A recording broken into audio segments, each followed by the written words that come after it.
Risky behavior. The views and opinions expressed on this channel are solely those of the host and guest and are intended for entertainment and discussion purposes only.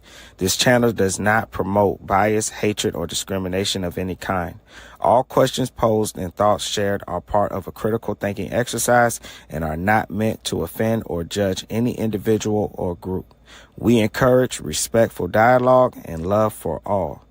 Please remember to think critically and engage thoughtfully. We aim to foster a positive and inclusive community where everyone feels welcome. Thank you for being a part of Risky Behavior ENT. Risky behavior.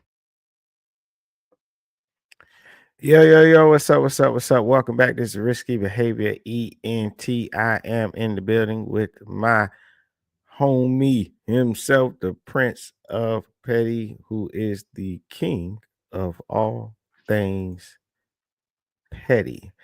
Today we will be reacting to the one conservative versus 25 LGBTQ plus activists. And the conservative is going to be Michael Knowles. Very interesting debate. I don't know what's going to come out of this video, to be honest. I've watched it already. Prince has not watched it. I don't know. It was great to see them, the back and forth. So basically, Michael Knowles has a list of claims that he's made regarding the LGBTQ plus, and each of the 25 LGBTQ plus activists get a chance to come up and make an argument against his claim. Let's get it. Let's get it.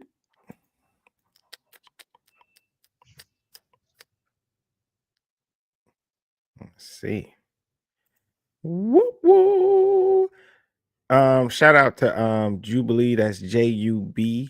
I am subscribed to their channel. You go and subscribe if you like to see debates and different conversations on various topics. Is good. Great moderation, so nobody's ever fighting, flying across the room, punching somebody in the face or kicking them. So it's great, and everybody gets a voice. Oh, I'm Michael Knowles. I'm a conservative podcast host at the Daily Wire. I'm an author, and I'm a cigar salesman of Mayflower Cigars. And today, I am surrounded by 20 LGBTQ plus activists. My first claim is that there is no such thing as same-sex marriage.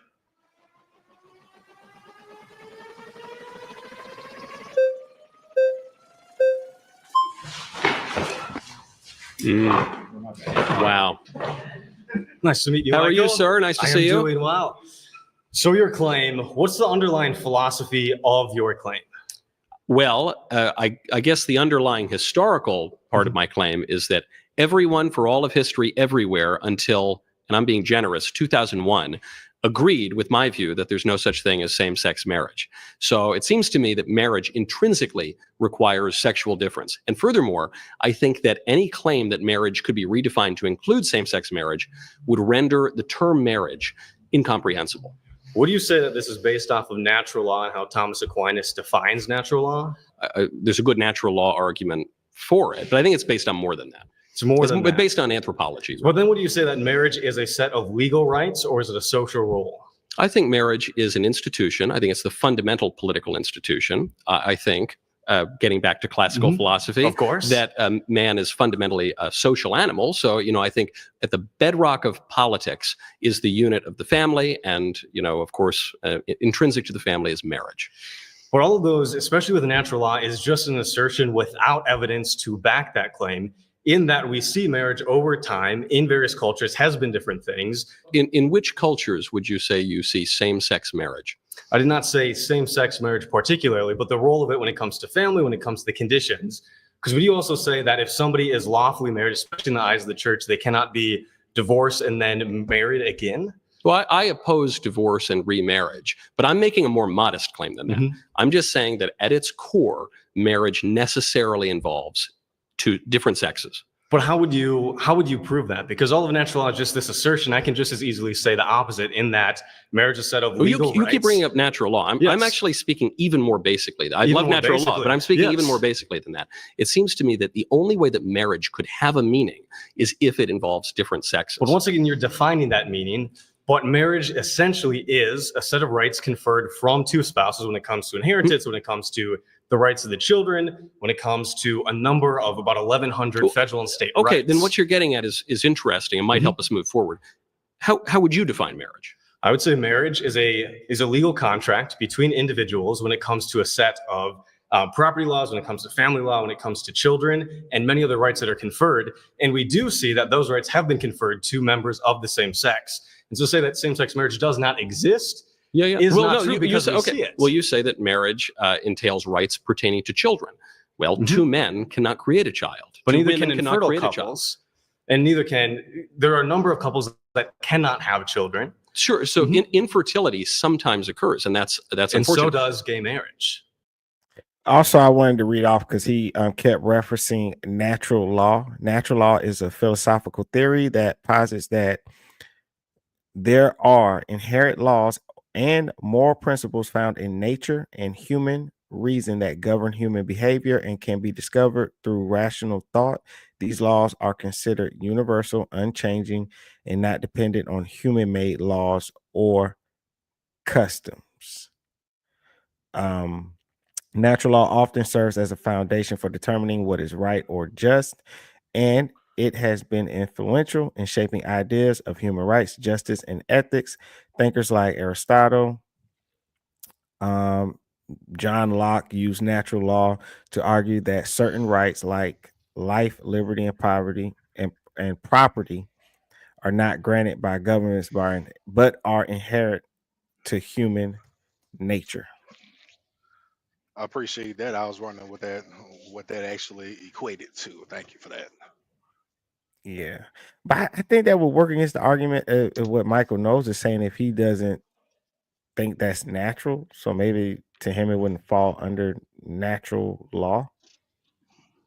Probably not. That'd be a good argument.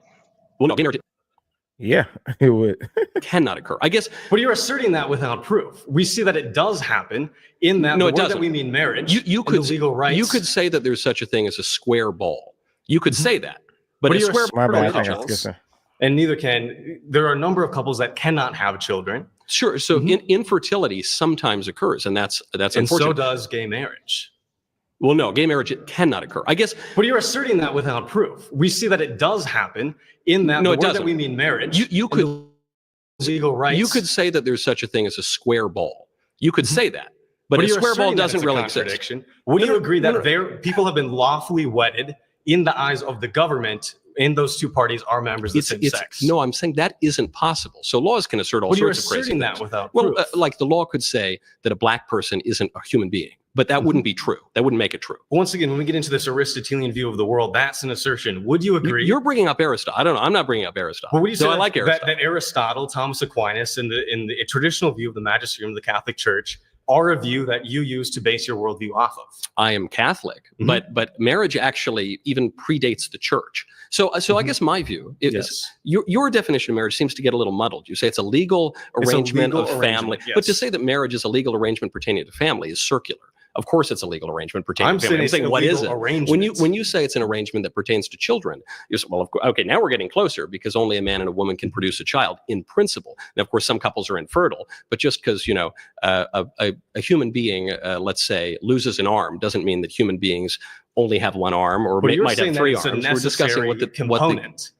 And that necessary component doesn't come from anywhere. No. Well, I'll give you my definition of marriage. Absolutely. I think marriage is a lifelong union between a man and a woman ordered toward the procreation and education of children and as a secondary matter for the mutual support of the spouses. Well, once again, when we say ordered towards, is to look at the world with these preconceived notions about things. I'm not preconceiving anything. I'm just observing nature as it is. No, I'm just observing nature, and I'm saying that that's what marriage is. But if we're observing nature, we see that there are same-sex couples. So if we are observing No, things, I'm not saying there can't be same-sex couples. I'm just saying there can't be same-sex marriage. Are there same-sex individuals that have entered into a legal contract that the state recognizes as a marriage? Sometimes the state gets things wrong, as I am arguing. But is that a yes? Is that a yes? That there are couples of the same sex that have been wedded in the eyes of the state?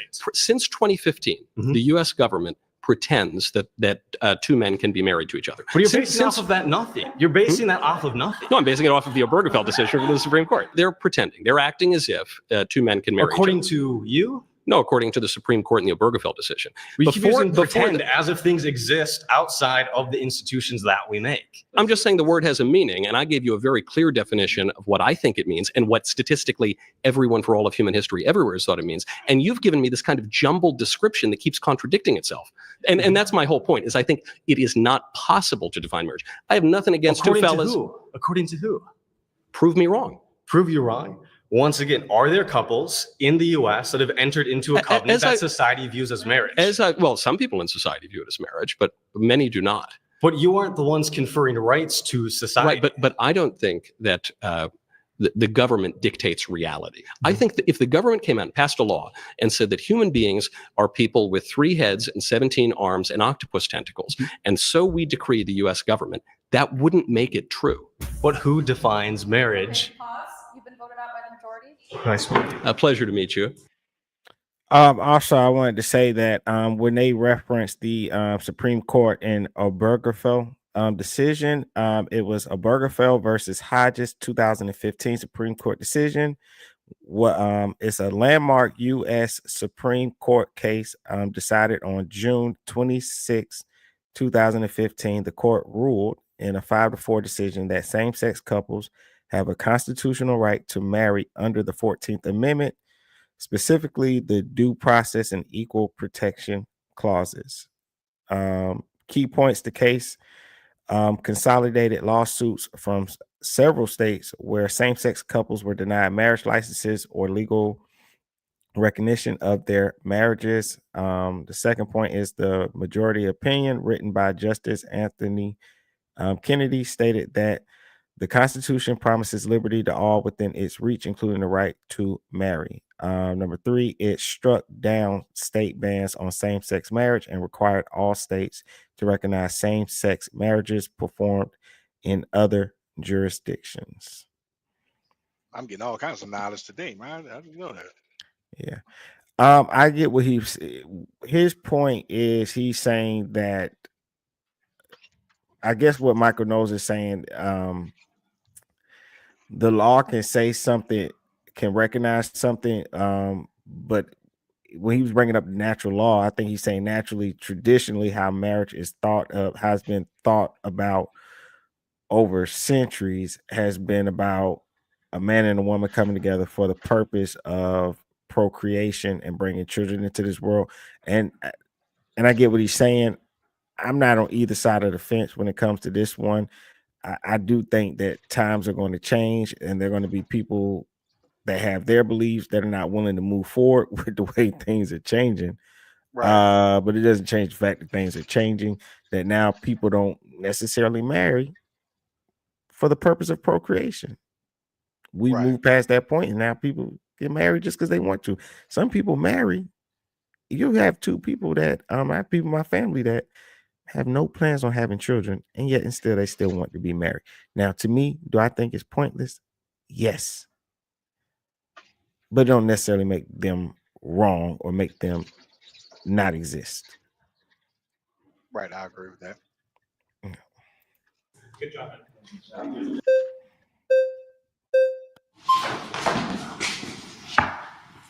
Close. Hey, good to meet you, Mindy. Mindy, nice to meet you. Yeah. Oh, my name's Mason, but Mason. good to meet you. Yeah. I'm Michael. Oh, gotcha. Wait, do you have a birth certificate? Not on me, but I do have one. Okay. Well, I can't confirm that your name's Michael until I see that birth certificate just as a defender of objective truth. But we can go more into the prompts speaking about marriage. You could actually, if you have faculties of reason and you say, well, this is the sort of fellow who presents himself, in a credible way. And you've probably checked with the producers here. They've probably verified that I am who I am. So a reasonable person would be able to know who I am. That is more performative characteristics. Is that what you're implying? Is that I'm able with my faculty of reason to assume that I'm speaking with the man in front of me? And therefore I can just politely go with the name that you're presenting to me almost as an act of respect? No, I just think that I wouldn't have gotten in this building if I weren't really who I say I am. So okay, gotcha. that would be my deduction. Well, bring it back to the prompt. Going back to specifically same-sex marriage. You said you argued from an anthropology? That's like your basis of... Yeah, men and women are different and marriage involves one of each. Yeah. Which specific culture are you referring to? Because we have so many cultures that have communal relationships in which people are raised. When you said in the act of procreation, have you ever heard of it takes a village to raise kids? But that's not something that's just a saying. No, I didn't say it happens literally in specific cultures. No, but when I say procreation, that's the act of creating the child. And usually there aren't 3 or 4 people involved in that. It's usually 2 people. Yeah, but even those people that do create the child oftentimes were referred to as different genders depending on the culture that it is that you're observing. Which cultures are you referring to? We could talk about the Mayans. We could talk about certain Amazonian cultures. I recognize that they're not Western cultures, so you might not prioritize them, but that doesn't mean that they don't exist. What was their... Well, they no longer exist, the Mayans. Oh, right, because of colonialism. I'm glad that you're just... But what was their view of gender? What specifically are you referring to? Specifically a social characteristic that we're all performing in right now. I mean, you can't say... No, I'm not asking your opinion. I'm asking what you brought up the Mayans. What did the Mayans think? That's just something that is... But what did the Mayans think? You brought it up. You seem so confident about this. What did the Mayans think about marriage and gender? We can talk about difference in the way that they are recognized. Can we? I don't know that you know the difference. You said there was a difference, but you haven't explained how there was a difference. And I think this is what people do a lot. Wait, is this prompt specifically on the Mayan anthropology? Okay, I'm trying to drill down. Just when you say there are different understandings of marriage throughout history and time and space, I say, okay, maybe that's possible. How? Tell me. Point to the examples. And you said, well, the Mayans. And I said, okay, well, what did the Mayans think about marriage? And you don't have an answer. And none of these people have answers because everyone has... Do you have an answer?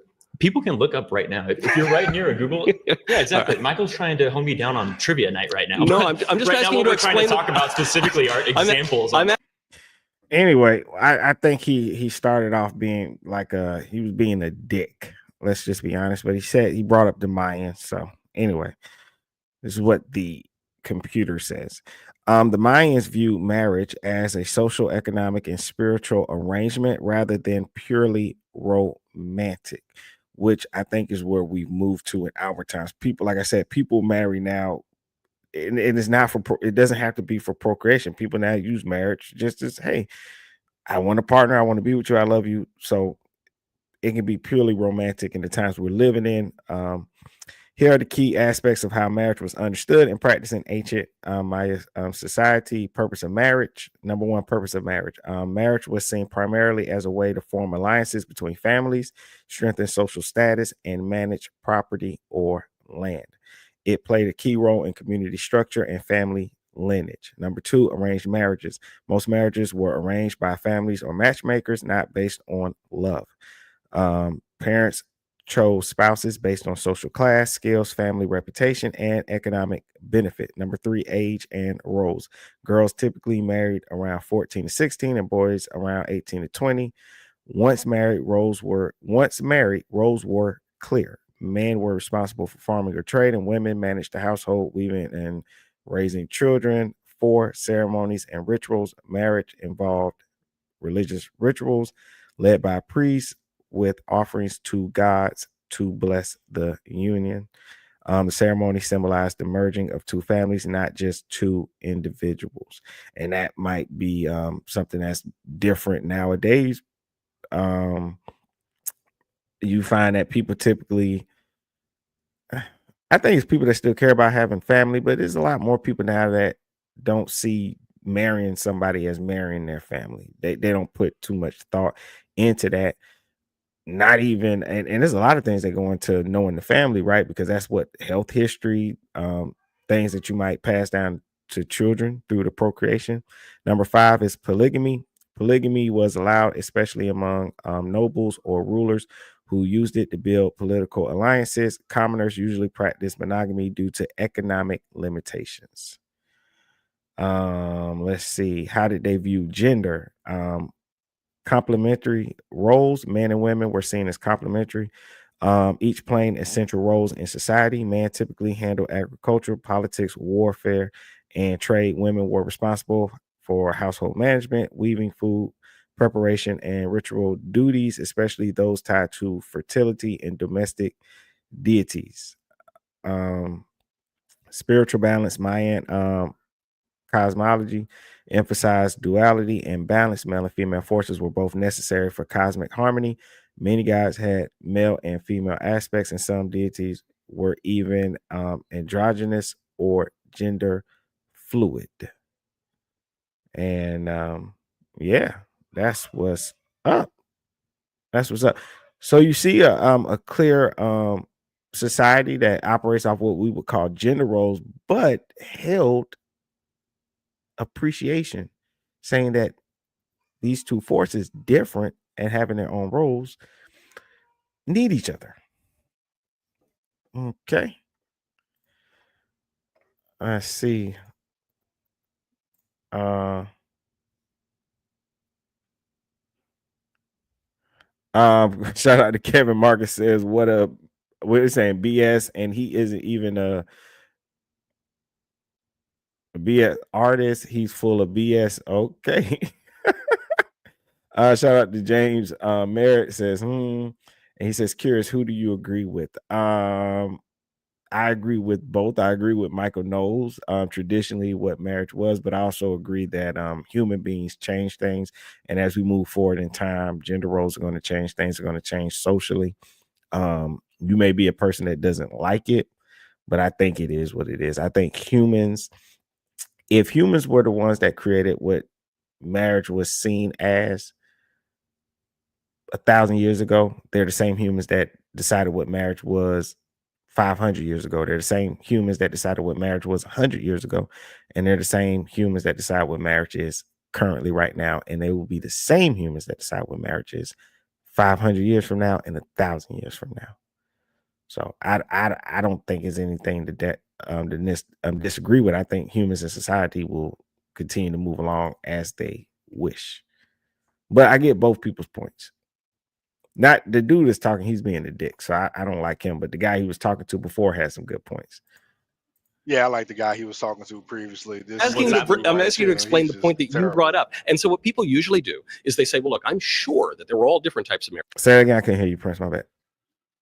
Oh no, I was saying I'm right along with you. I like the talking points of the first guy, but this dude right here, the second dude, he started off bad. Like he just comes off like an asshole. Oh yeah, he is. He is.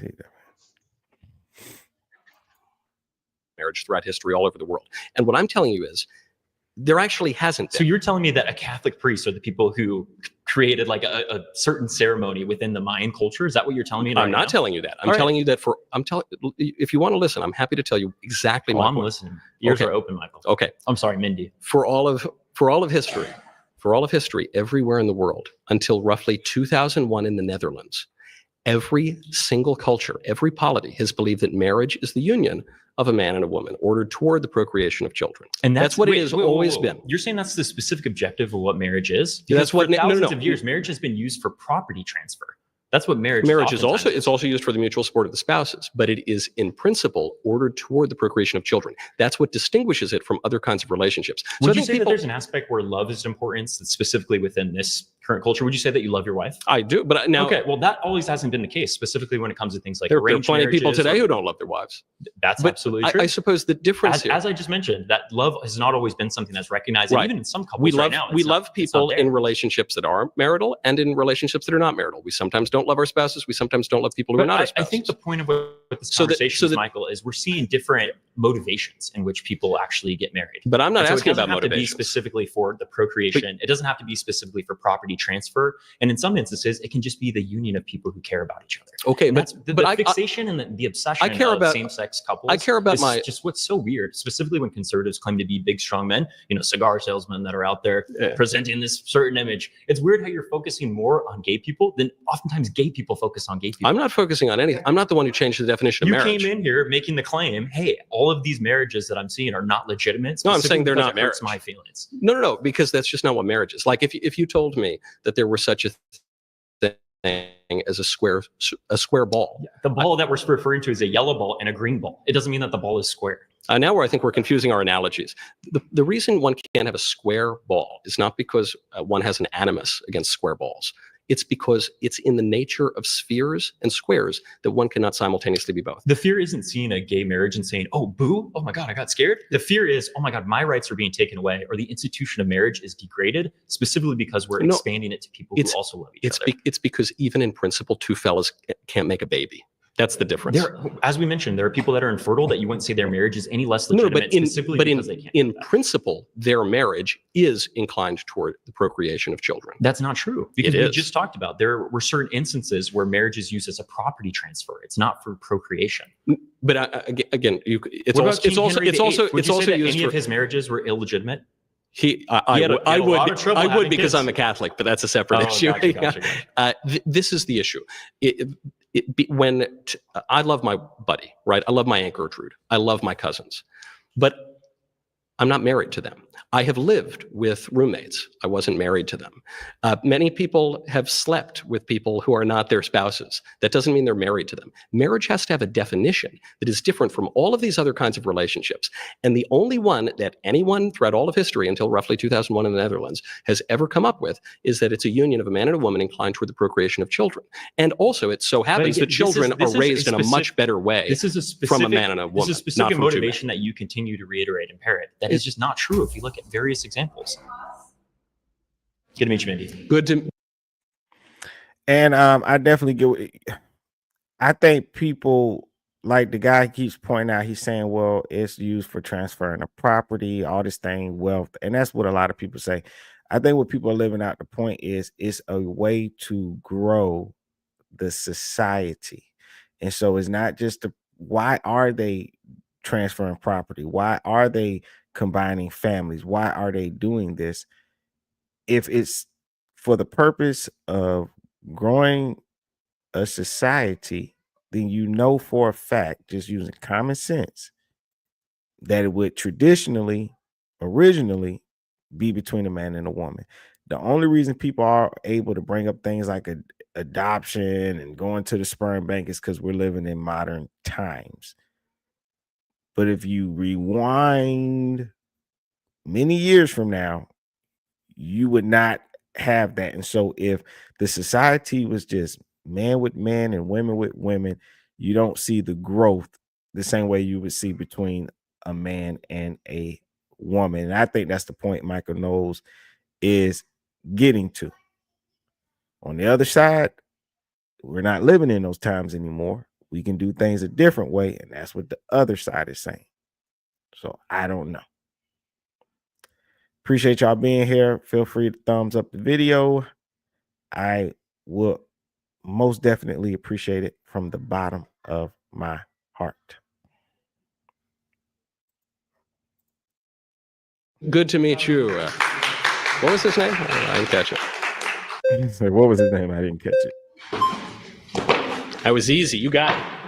How's it going? Good. Nice to meet you. Nice to meet you. Thank you, James. I appreciate you, brother. Thank you. You? Okay. So I am not in this politics world. To be honest, all I know about you is your name is Michael and you don't marry your cousins. I don't. Which is great. I don't. I avoid that. So I was taking some notes here on my handy dandy notebook. Okay.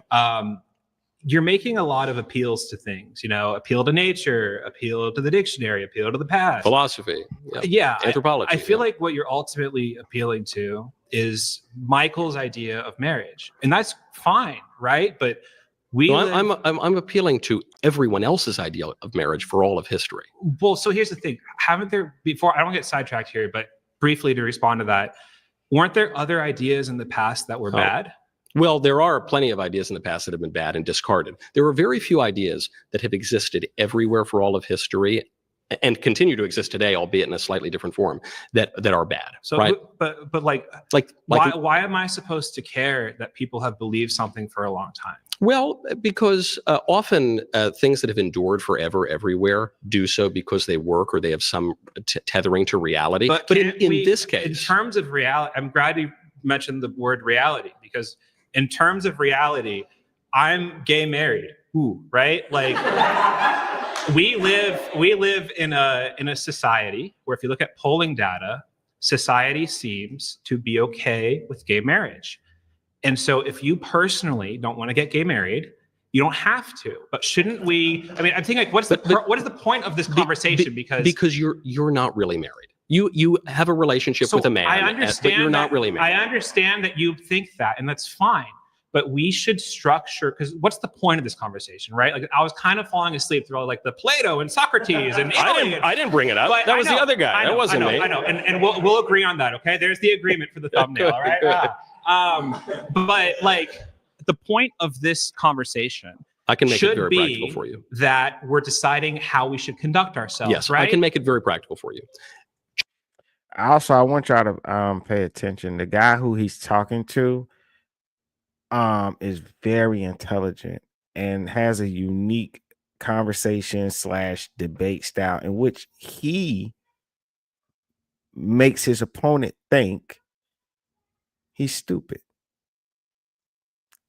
And I gotta say, I do love it. He does not take this macho, I'm smarter than you approach.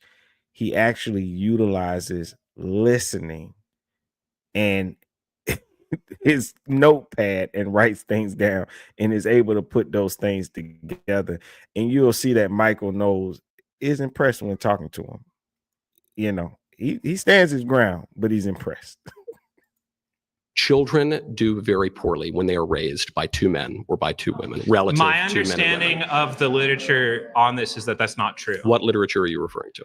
Unfortunately, I was not able to bring notes here. If you look it up after, I don't have notes either, but I'll tell you. You can reach out to me after. I can email it. But we're getting off of my point here, and I don't like it. So I'm going to keep talking now. I think it's so. You want it to be practical, and you want to avoid. We're just going to talk over each other. No one's going to understand anything. You talk so much more than me. You're the hero. Let me talk. Come on, Michael. Let me talk. So, if you want to avoid the point I'm making, which probably is good for your side of the argument. Okay, if it's good for me, I'm going to do it. So. We need, the point of this conversation is we're deciding ultimately, like, what should our laws be, right? If we live in a plutocratic society where a lot of people have shouldn't be plutocratic. You mean pluralistic? Oh, pluralistic. Thank you. See, I'm not a media guy. I'm just a guy. Why am I here? He's a professional. Pluralistic. Thank you, Mike. Shout out to Samuel Polak. I'm not on anybody's side. I think this is a conversation about where human beings in society, how they want to move forward into the future. I've already planted my flag in my life and living my life how I want to. So, James Mayer said he's what the news should be. Yeah, he is. Samuel, I'm not on anybody's side, man. Seriously.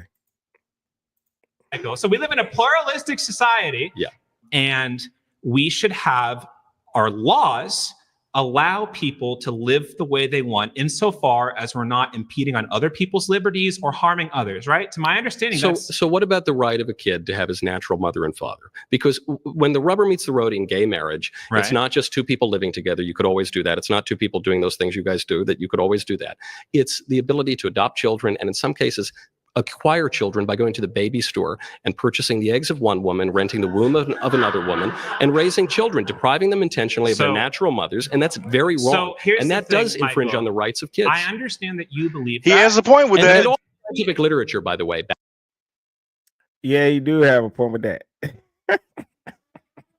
Yeah, you're stopping that kid from being able to have, I guess you could say, a normal family. Like when your kid go to school, every single kid in that school doesn't have two moms or two dads. You know what I'm saying? Like, that kid might want to be normal, and you're infringing on the right of that kid wanting to just have a normal family. You know, we had a conversation like that on Clubhouse, and a couple of people came in the room and shared their story that they were raised in same-sex like household. Mm-hmm.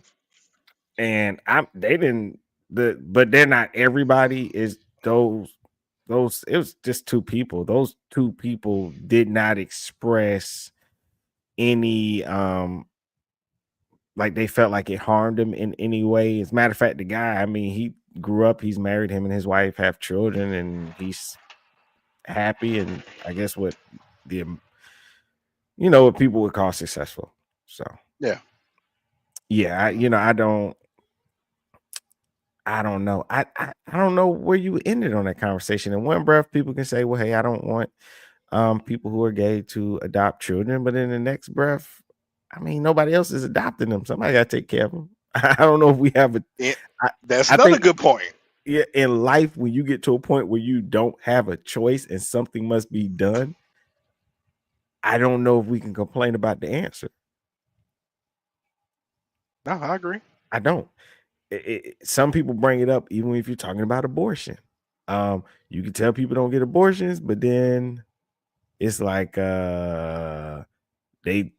then you're going to complain that they had the baby and put them up for adoption. Then nobody's down there to adopt them. Then you're going to complain that the gay people came to adopt the kid that you forced the woman to have because you took away the abortion. I don't know. I see a path, and there's many things going on both sides of the road. I don't know what the answer is. Ultimately, but at the end of the day, I mean, like you said, yeah, normal people aren't necessarily adopting kids willy-nilly. So, I mean, like I said, you're infringing on that kid's right to be able to have a normal home. But in that same breath, the kid wouldn't be in the situation he or she is in had not been for the parents themselves. So if nobody else is adopting the children and these gay couples see fit to do so, I mean, that is an outcome that you can't necessarily argue. Yep. Oh, shout out James Mayer. Appreciate you. Oh, you was talking about me, man. Thank you. I appreciate that. Raven came in. Shout out to Raven. Raven says news should not be neutral. News should be objective. Then Raven says something mean about James. Nah, let's not go with the name calling. Come on, now, it's too early in the day. No, I think the news. I don't know. I think the news should be when I say the news should just report the news. And yeah, the news shouldn't have a stance. Yeah, objective. Yeah, the news should be objective, but many people will look at that and say it's neutral because you're just reporting what's going on and what's going to happen, and you're not really necessarily picking a side. You're not making a stance. But most news, they pick a side very clearly. They report only one side, depending on what side they stand on to push a narrative, and that's just what they do. Right. Let's see. Ronald Rizzo says, plant your flag where you will, but the way things are going, the past, future, and present are all synonymous with the end. I understand that one too. The ship is going down. The ship is going down. I do see that. Yeah, but that's the thing. I agree with all what you're saying. I like everything what James said, Raven, what you said. I agree. I definitely. I don't agree with what you said about James, but I do agree with what you said about the news. Backs that up. That's not true. It is true. Fact check that, please. It is true. Let's let them fact check that on the video. I'm happy to. All right, so Jubilee's doing this thing where they do the SAN fact check. It says, according to the National Institute of Health, numerous studies have found that children raised by same-sex partners fare just as well as kids raised by different sex partners. Don't get excited because there's another fact check coming up. I'm happy to fact check it for you right now. No. The study that you're referring to is the Michael Rosenfeld study out of Stanford in 2010. And it said that kids raised in gay households did just as well in school as the other kids. It's not a study. And that, no, it was a major study. No, but it was wrong. It had a major methodological. All right, this is the second fact check to the fact check they just did, which is Douglas Allen re-examined Michael Rosenfeld's study using alternative methods and found that when compared to traditional married households, children raised by same-sex couples are 35% less likely to make normal progress in school. I don't know. Whose study do you want to believe?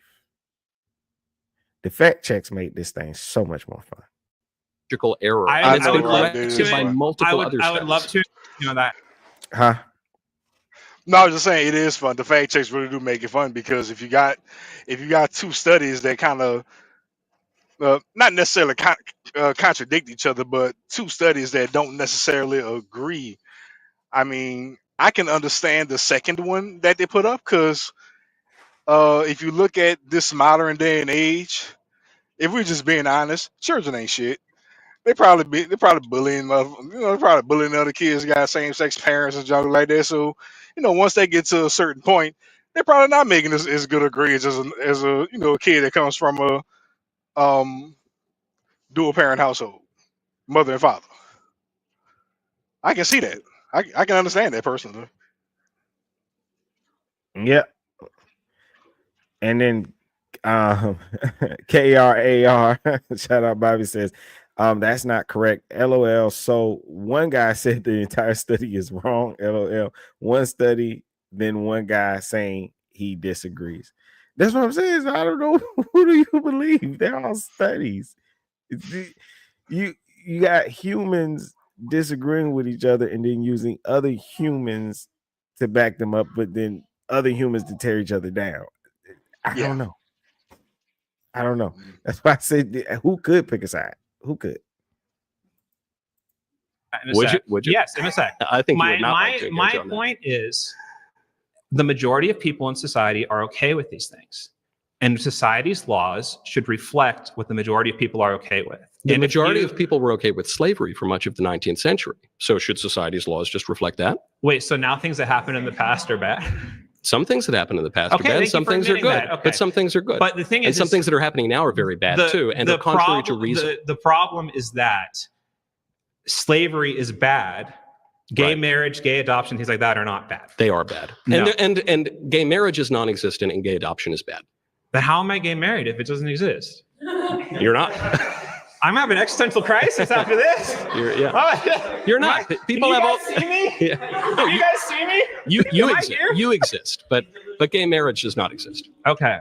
And gay adoption is very bad for the kids. I'm not even knocking the guys who want to do it. I understand there's a natural longing to have kids, and homosexuals in a same-sex union can't create kids, which is part of the reason why it's not marriage. But it's still bad for the kids. Okay. Well, I thank you for correcting me on the word plutocratic.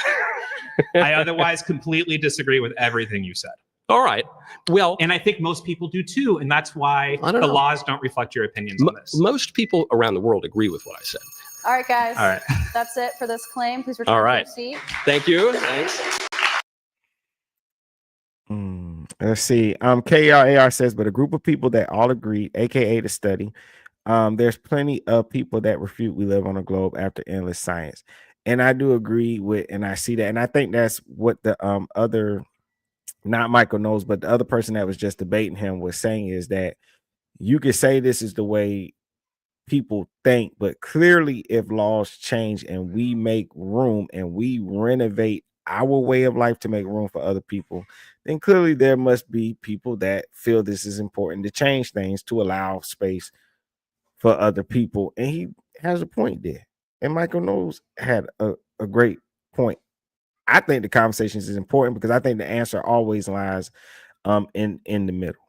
And I'm just impressed that when you have somebody like that can hear things coming out of a person's mouth that they disagree with and still able to have the conversation with each other is always impressive. Caleb says most people do agree. Thank God. Shout out to Caleb. Let's see. My next claim is that transgenderism should be eradicated from public life entirely. Oh, here we go. Here we go.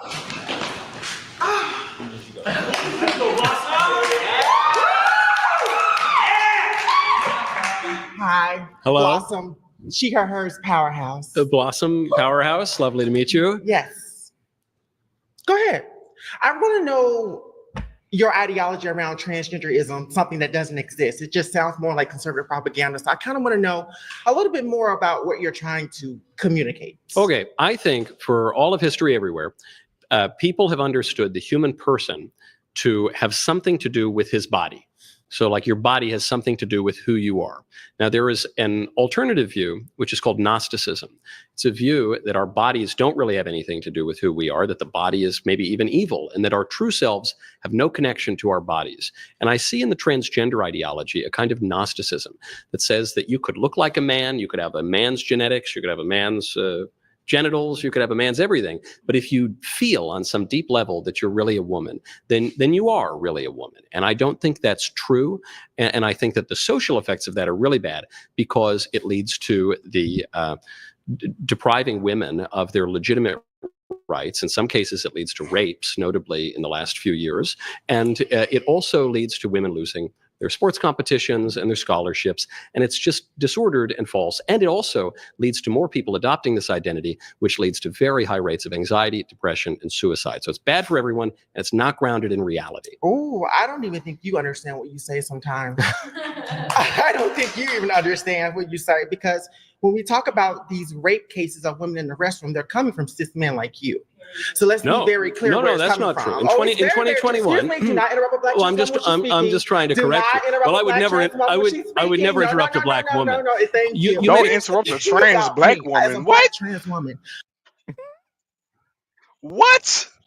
Nah, the delusion is real.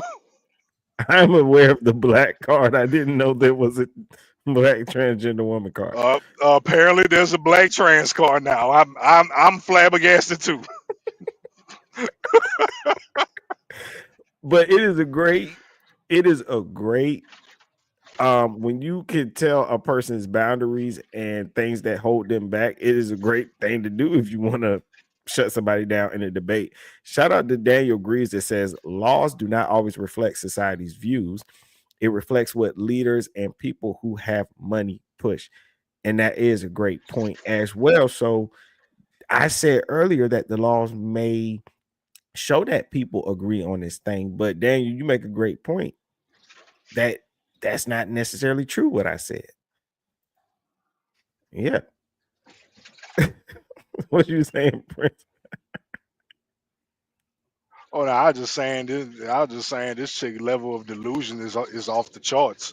But Buddy made a comment that that made me double take, saying that a lot of people agreed that same-sex marriage didn't exist until Obama got in office. And that's actually true. Buddy in the comments made a good point with that one. Yeah. Because remember, Obama, I mean, I don't want to get lynched in being the person to down our former black president, but Obama didn't do shit. And off with his head. But when it all boiled down, pretty much Obama's entire second term was placating to gays and trans. And like once Obama started doing that, everybody started changing their minds on the topic.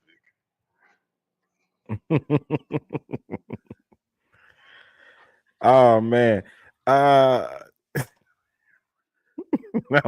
you never had tranny, you never once heard of a tranny reading hour at school until Obama got in office. You never heard of that before? Oh yeah, they did have cross-dressing reading hour where people would take their kids to go be read to by cross-dressers. I did a couple of stories on that. After this point, right? After they argue this point, he's going to go into his third claim. And his third claim kind of wraps up what his idea of, which is, I don't think it's just about these people necessarily hurting each other. I think he believes that if you allow society to continue on a certain way and you normalize behavior, it will begin to replicate itself and everybody will begin to follow suit. And I don't want to give it away what his I believe his third claim is. I don't want to give it away and spoil it for people. Don't give it away. Yeah, don't spoil it. Okay. Yeah. I am not a threat to cis women. And I think it is harmful that you are going around here spewing that rhetoric, weaponizing this rhetoric against trans people. Weaponizing Transgenderism does not exist. We as trans people exist. We are 1% of the population. And there is a lot of power in the trans identity because you are sitting here spewing something to me that doesn't really I'm not exist. spewing anything. I'm just stating facts. I have lived experience. You don't, and you never will. But I do have a question. I have lived experience. What if one of your kids came out as trans? How would you? God forbid. I mean, I would obviously love my children, and I would try to do what's best for my children. And the best thing that I could do to be respectful and also to be conducive to their flourishing is to tell them the truth, which is that they're not really girls. Oh, come on. I can't even imagine your relationship with your children. No shade. But right. That's a great I just cannot even imagine that. But here's the reality. We exist. Again, people like you do not have the intellectual capacity to hold conversations like this because in a minute you're going to reduce this down to genitalia, and then we're going to have to shift it somewhere else because obviously people like you, that's where they go, right? In a minute, what I'm going to do is correct something you said. When you said that the rapes that have occurred in these bathrooms are cis men. White cis men, I should say, actually. That isn't true. Loudoun County, 2021, the big case that actually ended up flipping the state was because there was a boy who wore a skirt, went into the girl's bathroom and raped a girl in a particularly hideous way. And you know what happened? Hold on, don't cut me off. You said you wouldn't. A cis boy. It was not a trans woman. All y'all do is go back to cis boys. You're always talking about cis boys. I don't understand the fascination with trans bodies and what's happening in the bathroom. It is mostly happening. I think you're filibustering because you don't want me to tell you what happened in the bathroom. Who? Me. I think you're filibustering. No. I think that you're distracting from the fact that a boy wearing a skirt in a girl's bathroom. A boy, but not a trans woman. Well, there's no such thing as a trans woman. Oh, yes, it is. You're looking at one right now. I'm looking You're looking at me right now. With lived experience. I'm looking at lived experience. You are looking at a trans woman who has been transitioning for over 20 years, who has lived experience. Yes. You're talking to an activist here. But your identity is not grounded in reality. Somebody that's extreme. Oh, I am reality. I'm not really talking to anyone because you keep talking over me. In your head, I'm not, but I am in reality. Yeah. I'm here in front of you right now talking to you. You're confused about your identity. No, you are confused. I'm not. The fact. You see what I mean? He's trolling her at this point. Emotional. This is an emotional argument, but this person knows that he has a professional high ground. He has a line he's just not going to cross. He's going to find little slick jabs to throw in there, but he's not going to stand up and scream like, "Shut up. Let me talk." Yeah, he's pretty much staying calm and trolling, like just to watch her go. I'm sorry, watch him go off. Man, I'm going to hell. Yo, I feel bad if I'm trying to be mature, and I feel bad if I do the Austin Powers because I'm reading that's a man, baby. Yeah, he's like, that's a man, baby. Yeah. I don't want to say that joke because I do believe in a little bit of humor and having fun, and it's a great conversation, and this is a great debate. And ultimately, at the end of the day, Michael Knowles can't take any of these people's rights away. I just think it's important to have the conversation. Something that, and I want to read because they was talking about, he said eradicate transgenderism, and I don't think he means to eradicate a group of people. I know I'm pretty sure he doesn't mean to kill them. Yeah, somebody in the chat pointed that out, right? So transgenderism refers to the experience or condition of identifying with a gender that is different from the one assigned at birth. It involves a mismatch between a person's gender identity, their internal sense of being male, female, both, neither, etc. And focusing on the internal sense, right? Now, here are the key points. A transgender person may take steps to align their outward appearance or physical body with the gender identity through clothing, hormone surgery, or name pronoun changes. Second point, transgenderism is not a mental illness, though transgender individuals may experience psychological distress known as gender dysphoria due to societal pressures or internal conflict. Third point is it is different from sexual orientation. Being transgender is about gender identity, not who someone is attracted to. And I think that's the point of these conversations, why nobody can understand it truly and keep up, because you say it's not a mental thing to think like this person thinks literally I'm in the wrong body, right? And I know, like, even for me, it doesn't make you say it's an internal sense. I don't know if we can understand internal senses. I mean, if it's internal, that would make it mental. Yeah, but they said it's not mental. That's what I'm saying. I don't get it. Yeah, I get it. They got some screws loose. I get it. They're not all here. Yeah, we'll just go with that. That you don't really have any talking points right now because why aren't you letting me speak? You really don't. If I have nothing to say, why aren't you letting me speak? Put me on your show. How about that? Then it would become your show, I think. Hey, Shamel, can I say this real quick, bro? I should have a show. In 2018, there were two. Yeah. Bro, I don't know who's black in our audience, but I'm gonna just say this. And I'm gonna just go back on mute. Despite how crazy I think it is for trans, whether it's a man trying to be a woman or a woman trying to be a man, I think among the black collective, our women should be insulted at how easily these men imitate them. If you didn't know any better and just watch this video exactly the way you have it paused, you would swear to God that's a woman. Oh, you mean they're listening to the voice and stuff? Yeah, listen to the voice, how loud he getting and how combative he is. Like, you would swear to God that's a woman. You know what? The voice alone, and I shudder to think of this. And I mean, the voice is a throw off, but she don't. But no, she would be mad at me. But it is kind of hilarious. I thought there's an auntie that I'm thinking of that when this person was talking, the arguing reminds me like of one of my aunts, and I was like, that thought did go through my head, so I know exactly what you're saying. And I'm not even trying to be mean. Like, I'm just calling out an observation. That's all I'm doing. I'm just calling out an observation. Okay, yeah, and happy bearded Happy Beater says the APA decided to declassify gender dysphoria as a mental illness due to the stigma. Name one mental illness that doesn't have a stigma.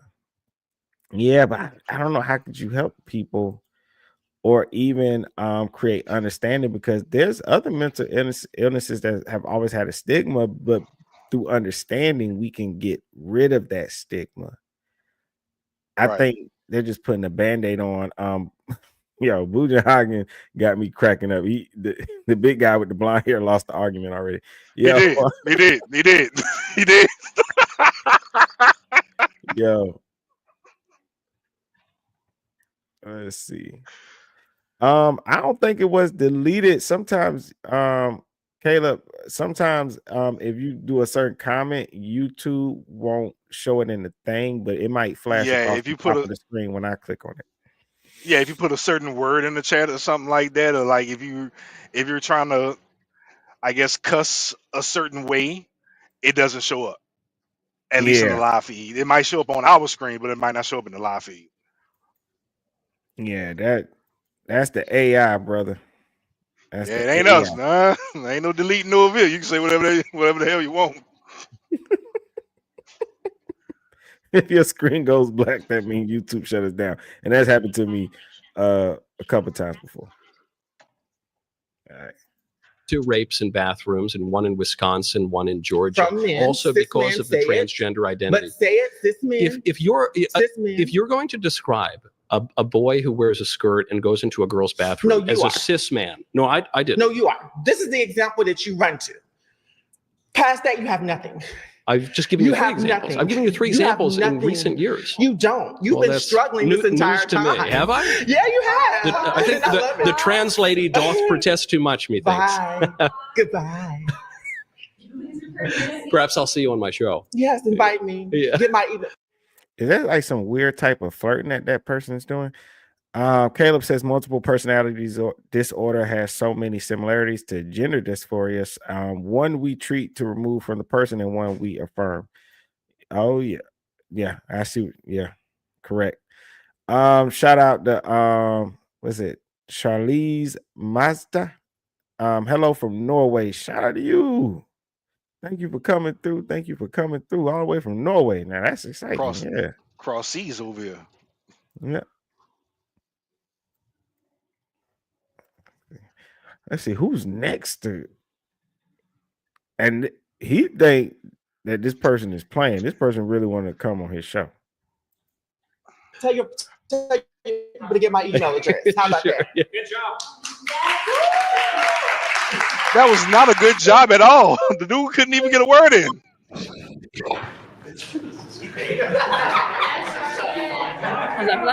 Hello. This is gonna be an interesting conversation. Oh my God. Do you think because they're gonna bring up like, can you tell or can't you tell? Can you tell? I would honestly go out on a limb.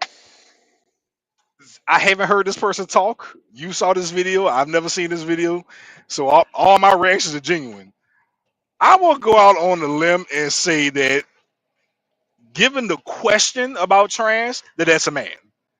But had that not be, his stance that they're responding to, I will go out on a limb and say that's a woman. I would honestly say that's a woman had I not known the posted stance that he came out with prior. I would say that's a woman. Oh, okay. Here we go. That's crazy. Okay, so if we're gonna think about women getting raped in bathrooms, right? It's a small percentage of trans people that are doing it. I'm not denying that that's happening because it is a reality and it's an awful thing for women to have to go through. Yeah. But then what are we doing about the men that are the 93% of sexual violence towards women? No, hopefully arresting them and putting them in prison. And what are you doing before that? Why are men the highest percentage for this? If it's such a bad thing for trans women to use the bathroom when a very, very, very small amount of women are being raped by trans women, why are we not having any sort of things before for men? I think we try to enforce our laws and protect people from rape. And so we take... Apparently not very well. No, I think... What's up, James? All the way in Montana, man. Y'all got a lot of wind in Montana, man. You gotta strap yourself down in Montana.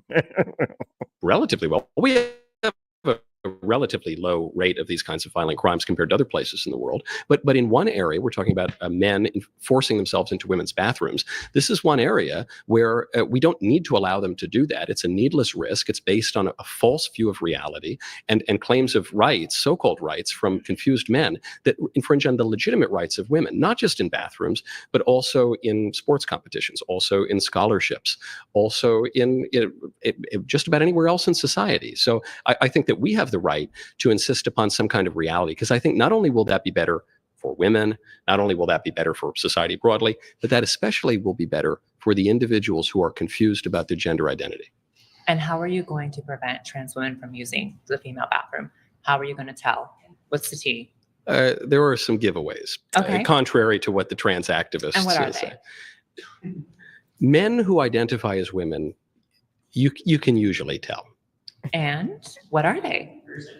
You can tell all you want. Yeah, broad shoulders, Adam's apple, and like the face, and Right. Yeah.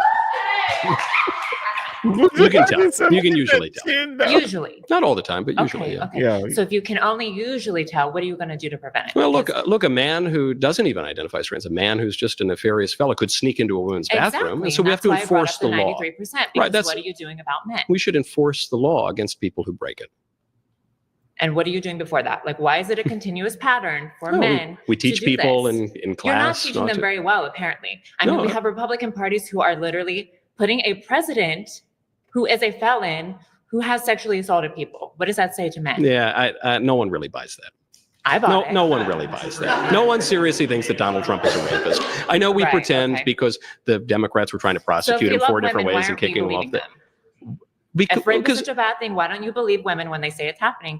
Because you're not believing Trump when he says that he didn't do it. You're, whatever, but you're not believing the woman. Yeah, the claim you're making about Trump obviously was not criminally prosecuted. It comes from about 30 years ago from a woman who previously said that she likes rape and finds it, scintillating. Gross. And I know it's terrible. So anyway, women has ever said that. That woman did. The Trump's accuser literally said that to Anderson Cooper on CNN. All right, another SAN fact check. Jean Carroll said in an interview with Anderson Cooper, I think most people think of, the R word, right, as big, sexy. Think of the fantasy. So she was quoting some crazy things in the interview. CNN. But sure, I'm sure a fetish with like consenting adults might be different, but no woman knowingly goes out into this world and says, I love to be raped. I'm just using the example you brought up, which is the accuser of Donald Trump. But anyway, no one really believes Trump's a rapist. And so your question is, why don't we? Okay, I guess maybe some people in this room. I don't like what this person is doing anyway. Like, you're bringing up other people and their actions to get away from the point of what they're making. His claim is transgenderism should be eradicated from public life entirely. And so if I say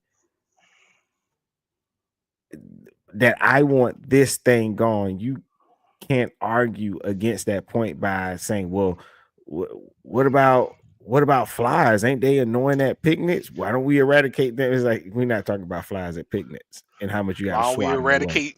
Why don't we eradicate Betty Crocker and just make our cakes from scratch? Yeah, it's like, why are you bringing up this other stuff? Argue the point.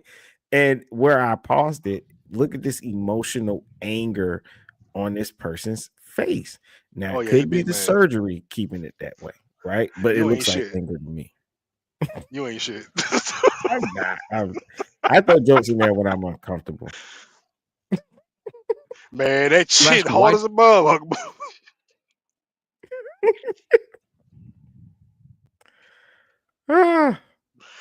Don't we just believe all women all the time? Well, I do think we should give a lot of deference to people who are accusing others of crimes. And so, we have courts of law to adjudicate these claims. So I don't know. I don't think women are incapable of lying, but I do think that we should protect their legitimate political rights. Even when women do lie, though, it's a very, very, very small percentage. Point blank, period. So what again are you doing? Like, you care to claim about women so much because trans people in the bathroom is so scary. My claim what here are we doing is in other areas? My actual claim here is that transgenderism is false and we should eradicate it from public life because it's harmful to everyone. Okay. That's my actual. If you want to talk about the claim, we're actually debating. Yeah. What does transgenderism in public look like to you? It's allowing men to be treated for the purposes of the law as women. It's men taking 900 sports trophies from women in recent years. And they didn't take 900. They took 900. There's a report just came out from the United Nations, actually. 809. All right, another fact check. SAN fact check. It says a UN report stated over 600 female athletes have lost more than 890 medals in 29 different sports. The August 2024 report also stated the replacement of the female sports category with a mixed sex category has resulted in an increasing number of female athletes losing opportunities. Of course they're gonna lose opportunities because you're competing against men. Didn't mean you talk about that the collegiate swimmer who was just out swimming all the females in the college, and it got to the point to where the females didn't even want to compete anymore. Yep. He was And then he was practically walking on waters. yeah, and he wasn't ranked as high when he was, with the guys. He wasn't ranked at all. Yeah. And so I remember somebody made an argument saying, well, he didn't win the last one. See, I'm like, but he still is ranking in the, even if he was in the top 50, that's a big difference from when he wasn't on the list. He was like on the last page. So it's clearly a difference. And you know what's crazy? It's mainly just the men trying to be women, getting into the women's sports.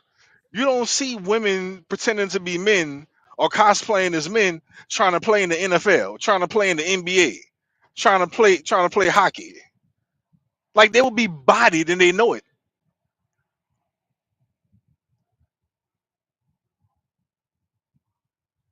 Nah, you 100% correct, man. Oh, but Prince, I found somebody that don't agree with you. She's on the screen right now.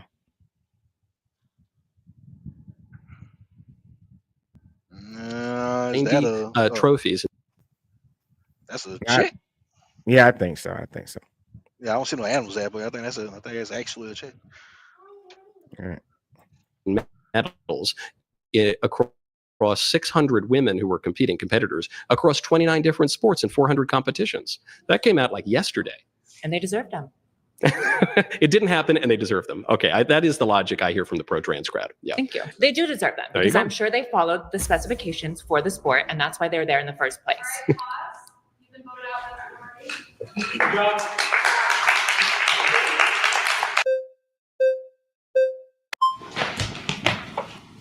Hello. Hello. So I think I want to start off by asking you what your solution is to, like, the word eradicating. Like, what do you mean by that? Well, the word literally means to pull up by the root. So not just to have some half measure where you say, okay, we're only going to trans kids after the age of 9, but not under the age of 9. Okay, we're only going to let men who identify as women go into this bathroom, but not that sports team or whatever. I don't think a half measure makes any sense. In fact, I think a lot of the conservative arguments. You're not answering my question. What's the solution? Oh, it means to uproot it. We didn't. So how do you do that? I want to know how you're going to uproot an entire percentage of people. I'm not uprooting people. I would return American public law to what it was before roughly 2015. I don't understand the perspective of how you or the Conservative Party is going to make any sort of progress in eradicating an entire percentage. I think it's just we're not eradicating people. You're trying to say that because it makes us look crazy. That's what you're saying. No, I said I want to eradicate a whole ideology of transgenderism. Trans people. That is going to be people that you are taking. Like, if I want to eradicate poverty, that doesn't mean I want to kill all the poor people. I'm not saying quite the opposite, I'm not saying that you want to kill. I'm asking you what your plan, like what in the best case scenario, how are you going to get people to stop being trans? I think we're going to tell boys that they're not girls. So we're going to tell boys that they're not girls, and they're going to listen.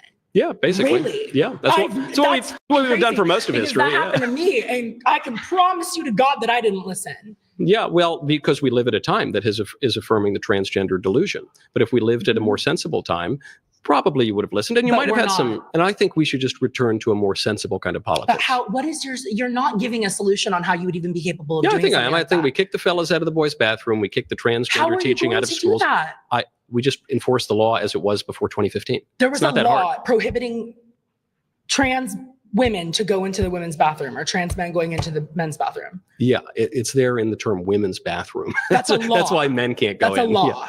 Yes, there are all sorts of laws against public indecency, for one. Against. Man, that was petty. It's in the name, women's bathroom.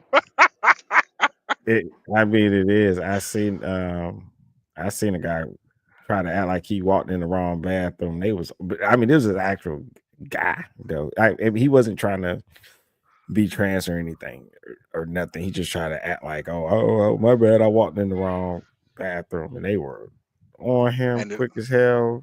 Oh, they should have been. If somebody kid was in that damn bathroom, they should have whooped his ass.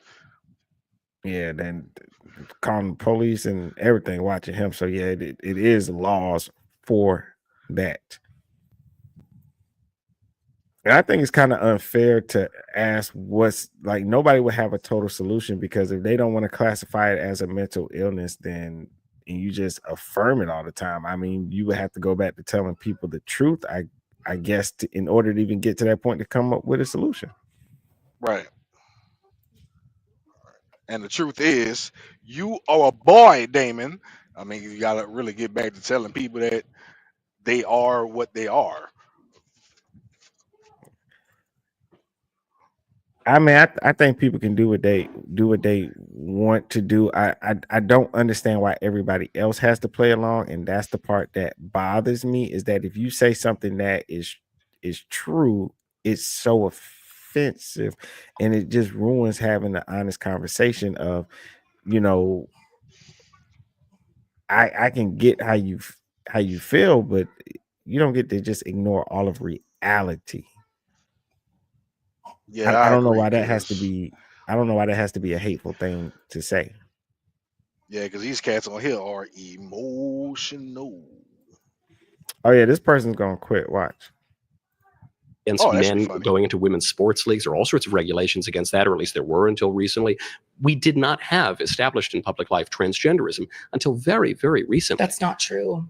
That That's is not true. true. What about the two-spirited people? What is the two-spirited people? In the indigenous community, they are, I don't want to get into semantics, but I know that the fact is that there has always been trans people. Do you know where the phrase two-spirited came from? I don't. It came from enlighten me. It came from the third annual Intertribal Native American First Nations Gay and Lesbian Americans Conference in 1990.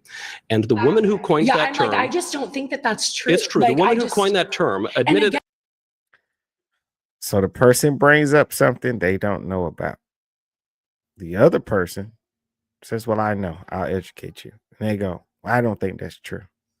Why? Because you brought up something that you thought meant something else, and that's being used to defeat your side of the argument. So saying fact check says two-spirit is an indigenous term to describe an individual who identifies as having a masculine and feminine spirit. It was coined by Elder Mira Laramie in 1990. The term came to her in a dream.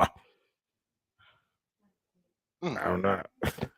How you use somebody's dream to substantiate your claims? I don't know.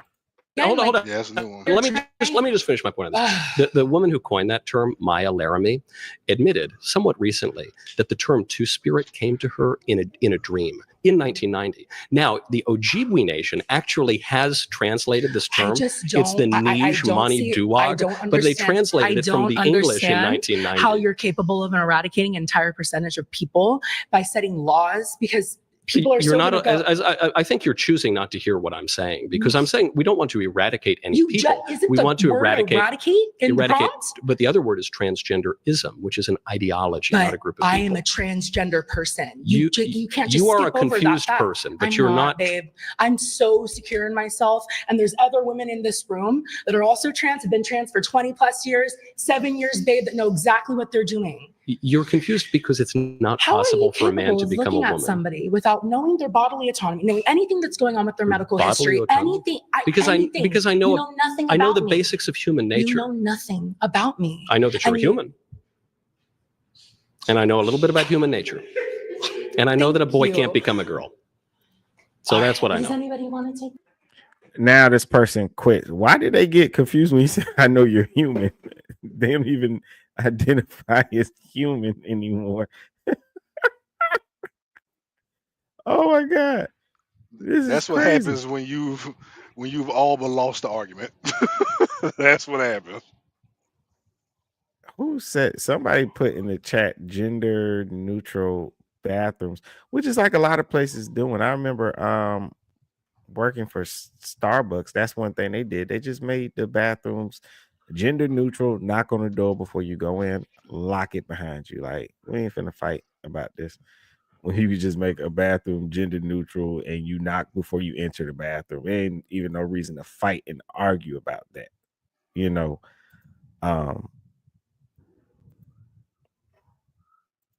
Well, apparently where I live, they don't give a damn about trans because everywhere I've been is all men's and women's bathrooms. I haven't been anywhere with gender neutral bathrooms. Oh yeah. Yeah, I guess it depends on the state and the place. I can understand why Starbucks does it. If you go into a lot of Starbucks in certain places, a lot of times that's their employees. So they would probably do things like that to accommodate them.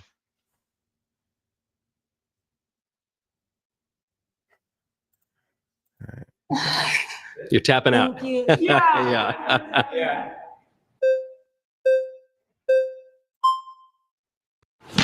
Okay. I feel like I did you dirty there. That was very unchivalrous. I'll let you. I'll only take a sec. Okay. Everyone, just vote me out in like a minute or two. Okay. I want to make a very quick point. Yep. That was about a lot of stuff. Oh my God. You'd be great at Jeopardy. All these Thank things. you. Thanks. Okay. So you mentioned what you would do if your kid came to you and said, in a medical sense, they had gender dysphoria, right? Yeah, and gender dysphoria, a specific medical diagnosis where somebody's sense of their gender is not matched to their physical gender-related characteristics and or the way society perceives them. Yep.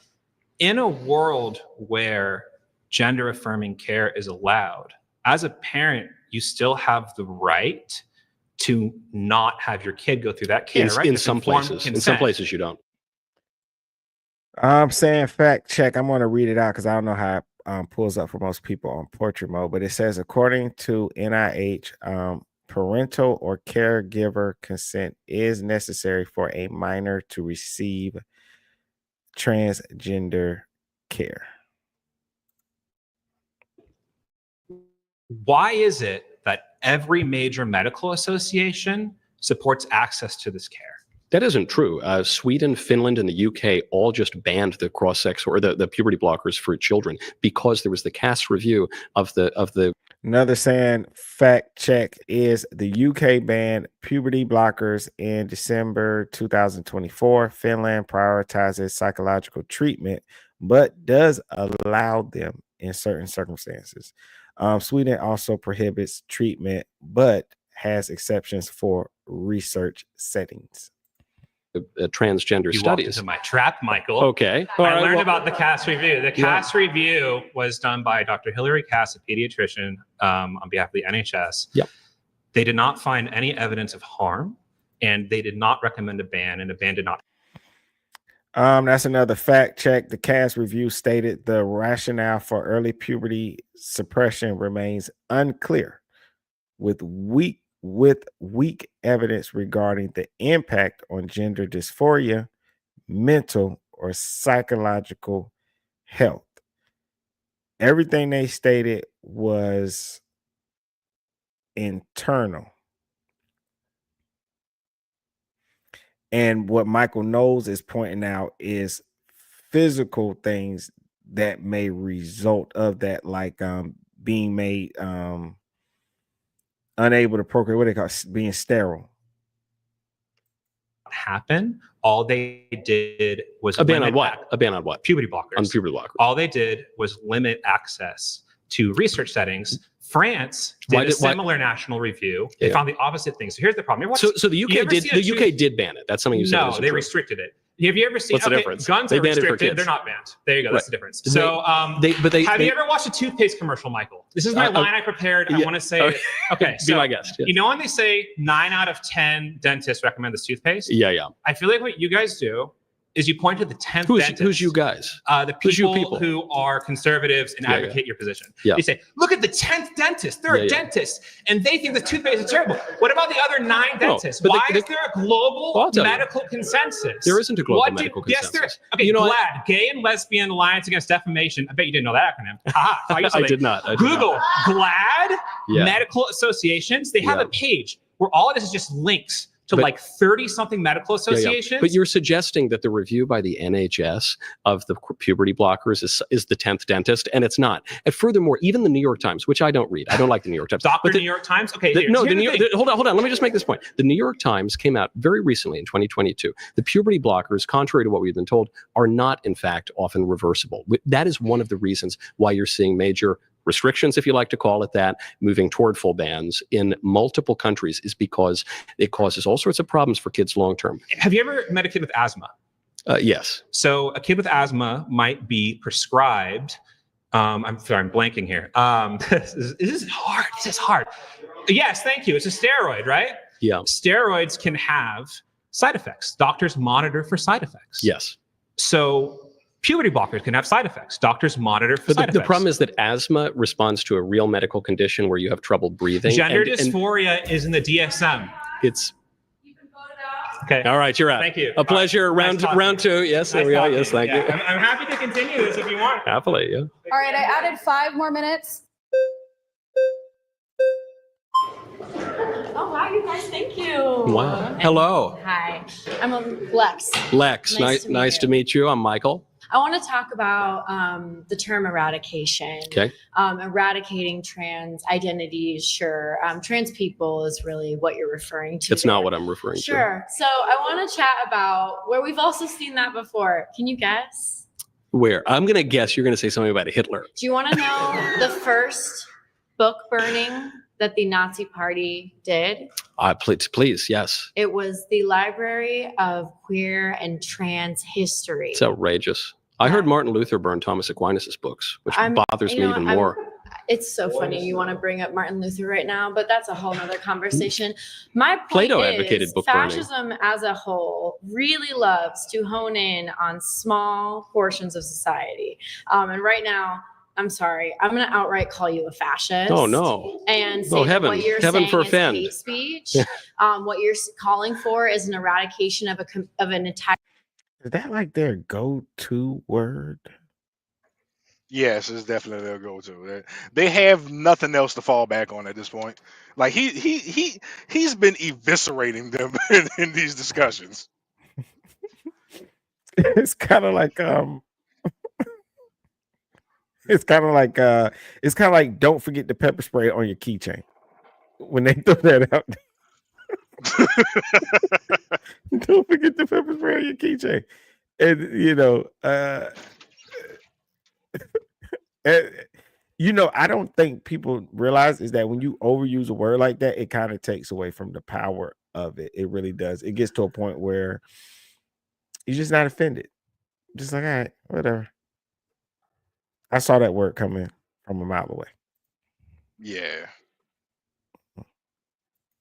Entire community of human beings that deserve just because you say that doesn't make it true. That deserve to have rights, that deserve they do deserve to have rights. Oh yeah, I agree. And I totally agree. As a I think you're very disrespectful to them by lying to them. I think lying is very disrespectful. Oh. Yeah. Guys, do you feel like I'm lying to you? No.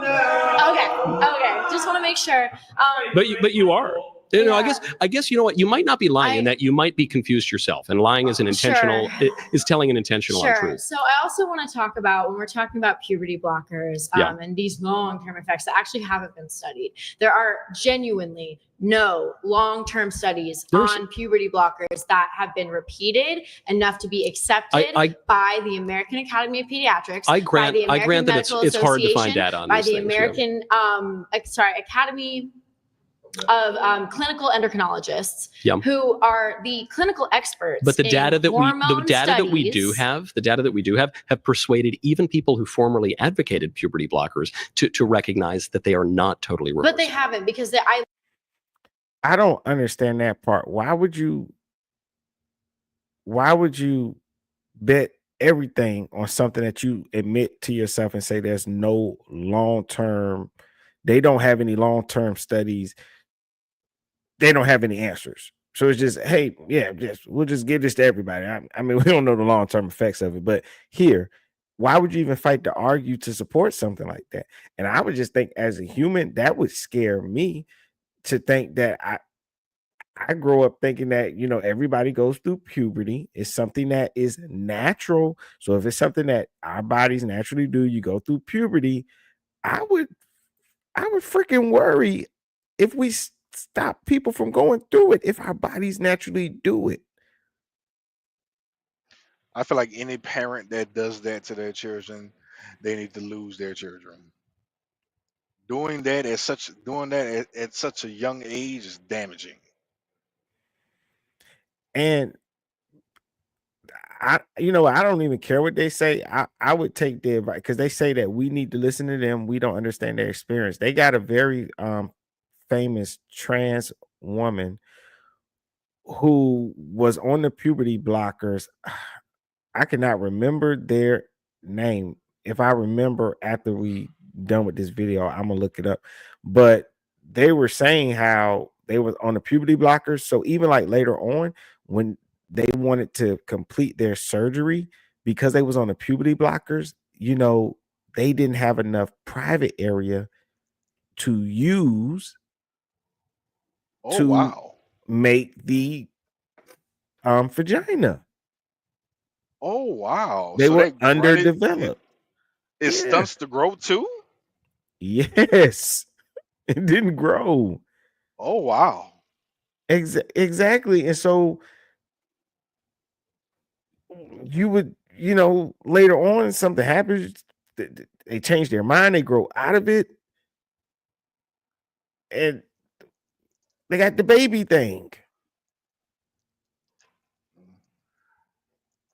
I once seen a video, it was a short documentary of this teenager whose mom decided to allow to get the gender reassessment surgery. A teenager. So now this boy, because I'm still calling him a boy, so now this boy had to go through his high school years taking various breaks from his classes to go in the bathroom and lubricate his surgically created vagina. Oh, you told me about that. He had to dilate like every day, all day. Yeah. Shout out to you, Sean Stone. Appreciate you coming through. You're always welcome. Thank you. Yes.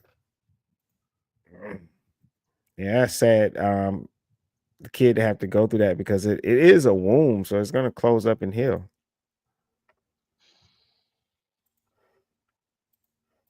I literally can. I'm sorry, we can fact check this at home, but I counted before I came in here 13 different governing bodies of medical professionals who all support. Let's see. Boom, boom, boom, boom, boom, boom, boom. Oh, Prince, was you done talking? I'm about to read this another fact check. Oh, no, man. I was done. Go ahead. Oh, okay. Saying fact check again. The Gay and Lesbian Alliance Against Defamation compiled a list of 35 major medical associations that support access to transgender care. Okay. Support unanimously access to puberty blockers and gender affirming care. Right, but I just named you 3 whole nations that don't support it anymore. Oh, who previously did, like Sweden was the most probably pro-trans country in the world. There are how many countries that believe in transgenderism? Not that many. Not that many that believe in transgenderism. Access to puberty blockers. I want. Sorry, that's okay.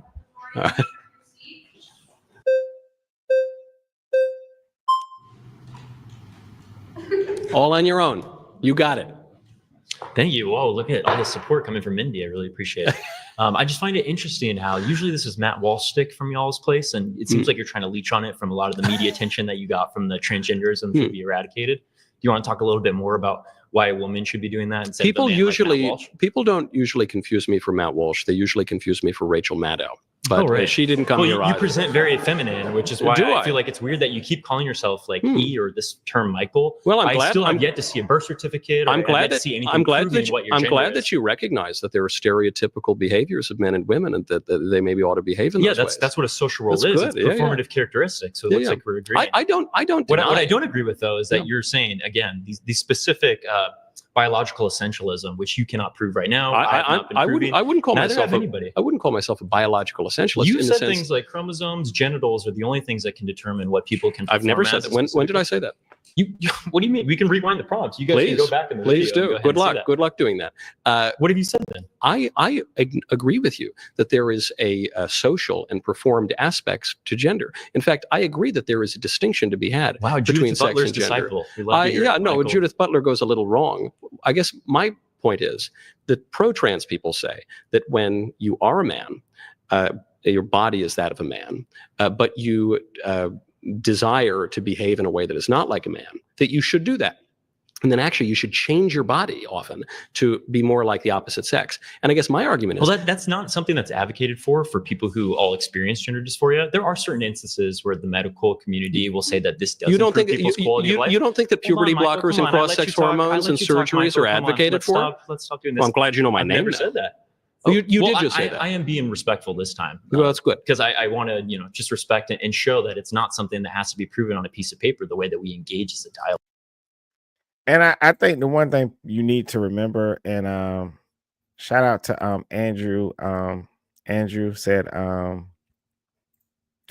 problem with all of you is no idea what you're talking about. Look up intersex people, look up treatment. I understand what you're saying. I think there are people that's going to need puberty blockers and different things like that. I think the issue is, do you push that on kids? Kids think there are a lot of things, right? You might have a kid that thinks they're a dinosaur. You don't affirm they're a dinosaur. And I mean, if anybody with kids would tell you, the kid will actually walk around holding their arms like a T-Rex. You talk to them, you ask them a question, they respond as if they're a T-Rex. You don't push them, in the way of a dinosaur. And so I think there's nothing wrong with supporting your kid, talking to them. I think, and this is why I think, where's the middle ground, right? People have to understand people that say, look, it's okay if your kid thinks there's somebody else. Don't kick them out the house. Don't abuse them. Be there for them. Take them, therapy, talk, get an idea where their head is. But you don't necessarily need to make permanent changes to them. And especially when we have studies that show the suicide rates, even after people get the care, it doesn't stop them from self-deletion. It's suicide not always rates something serious. Yeah, so it's still not happening. So I think when people generally bring up the puberty blockers, it's about kids, how we treat them and what we do to them. And hey, don't do anything permanent. And I think all parents teach you that, even when you're a kid. Oh, Mom, I want a tattoo. No, wait till you get 18. Wait till you figure out what you want to do for a living. Don't do anything permanent that you can't take back till you're fully sure. And because if that's the case, and kids can make those big decisions, I agree with people when we say, well, look, you're going down a dangerous road with that one, buddy. Because now kids, why not let a kid sign a contract? Why not let kids buy cigarettes, buy alcohol, make the decision? Why not? A kid should be able to decide then that, hey, I might not want to live that long and I want to put smoke in my lungs. Why can't they decide that? Because we protect them and we just don't let them put things in their bodies or let them make those decisions, because we know their brain is not fully developed and they're not capable of making the decisions that adults can make, because they don't rationalize the same way. And so I think that's really what it's about. Is about children. As far as adults, I don't care what adults do. I think as an adult, you do whatever your body you want to. They got this guy, he turned himself to a tiger, right? He got the teeth, the face. I think he looked pretty cool. He got the eyes changed out and every damn thing. They got a woman. The guy turned himself into a snake. Yeah, the snake. Remember the woman turned herself into his tongue and shit. Remember the woman turned herself into like a demon, like a succubus. She got the horns put in her hair. I think she looks fucking cool, right? I just don't think you should let kids take it that far. No, you wait till you get older, and because you're about to make some permanent decisions to yourself, and you don't want them to do something that they're going to regret, because they're your kid, and you're supposed to protect them. Right. I mean, they put age ranges on drinking and driving and things of that nature for a reason. And for anybody who disagree with what I'm saying, I want you to understand how dangerous your logic is. It's going to take you down a path you don't want to go, because then we're going to be getting to the age of consent. Oh man, repeat that, bro, in case somebody didn't hear you. Because if you can decide to change your body and do all these things, you mean to tell me you can't decide something as simple as sex?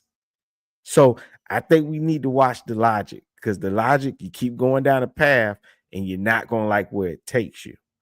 And so I would say let kids be kids, make no permanent decisions, and protect them from those type of things. I agree. That's what I'm saying. I just do not like where that frame of thinking and logic goes. It goes to kids. That's scary. I mean, what do you then? Do you have children now Ubering to doctors and scheduling their own surgeries? Then, like, what? Oh my God! How many doors are you opening with that one frame of thinking? Right? It's like I don't know. I don't know. I would say no to any changes when it comes to children changing their body. I think you deal with it. You take them to therapy like you would if you was a parent and your kid was autistic, or if you was a parent and your kid was Down syndrome. You're going to have a harder time than other parents, and that's okay. Don't take the easy way out. You deal with it. You be there for them, and you love them, and you just be there to support them. But no permanent changes to their bodies. Allow them to grow up, figure it out on their own. You just stick by their side, and then later on, if they still want to do it, cool. You got them. Be there for them. Dialogue. So I'm just choosing to use the respectful terms that you've said, even though you still haven't proved that your name's Michael, by the way, which is a little bit weird. But we'll continue to go back to not all medical professionals will advocate for gender affirming care for every person that's trans. Oftentimes it's a social transition where people are just changing their name or the way that they're dressed. So let's just have some appropriate respect. But that's a bad idea. Let's just treat people like society. That's a bad idea. Let's just treat people because that's correlated with all sorts sorts of terrible outcomes, and it's contrary to reality. Is it? So to your point, wearing certain clothes is contrary to reality. Yeah, if you go to behaving like a woman, if you're a man, are you crying because you see a man? The kilts are very masculine. Oh wow, there you go. I'm willing to. Gender roles can change; they're malleable. Is that what you're saying? No, I'm saying there's not something intrinsic that says I should wear this. Not exactly. Fashions can change, but I'm willing to go further than maybe some of my friends and colleagues and conservatives, which is that I don't think that they. Yo, what up? Yo, that comment you got up on the screen right now, Caleb is absolutely right. There's a man who is divorced from his wife currently right now, and he's been going back and forth with the courts to stop his wife, his ex-wife, from allowing their child to go through a sex change. Oh yeah, remember we did that one with the guy. Yep, the interview we did. Yeah. Yep, we did that one. Yep. And Indiana is another place where a teenager was able to get away from their parents who would not affirm like their pronouns and did not agree. Yeah. Yep. Indiana's another place that happened. Man, that's wild, bro. Let's see. Somebody else said Miami. Yeah, that's crazy. Gender is just your biology, because I don't think a human person is just a body. I'm not a materialist. I think that we're body and soul. I think that so that goes back to, again, you arguing from a religious perspective, which or you have an American right to have, or a but it's an American philosophical right to have that lack of religious perspective too, and that's what I'm trying to be. Here. I'm a patriotic man, Michael. Right, but the USA. But I guess should we have the freedom of expression? The First Amendment. That's what it's we don't have. There's no First Amendment right to obscenity, first of all. But second of all, it's obscene for me to wear a dress. But the view isn't it weird because I have XX chromosomes, Michael? Yeah. Big surprise. You have XX chromosomes. Yeah. Would you call me she, her now? I don't. I'll it looks like I'll defer to you. I don't remember your name. What is your name? What would you say my name is? I don't know. You can determine. You just said easy. It's very easy to determine. Well, I could say if you look more like a man or a woman. But what is your name? You look more like a man. Okay. Without question. You certainly do. Thank you so much. Because I don't. I have XY chromosomes, by the way. But you little flustering right there is a little bit, it shows that you're freaking out. I'm trying to figure out what objective I don't think I'm freaking out. I think that people are intentionally confusing people in public, which is one of the problems of transgender. Confusing. Yeah, for a man to pretend to be a woman. That would be one example. You've been saying that you're a man. I'm not seeing any masculine qualities, but I'll still call you a man for the rest of this video. Yeah, that's why I'm glad you do. But because actually, our identity as people doesn't depend upon some kind of performance. I don't need to wear a tank top or look like a big He-Man. There's just an objective reality to it. Performative characteristics. That is something that you just said. Rewind again, like 20 seconds. There is, if you would listen to what I've said, there is obviously a socially enacted aspect to sex that pro-trans people who are operating off of a religious, or rather irreligious, Gnostic anthropology say that when there is a distinction between the two, one should favor the fantasy over the biological reality. And what I'm saying is when there's a distinction between the two, which does sometimes happen,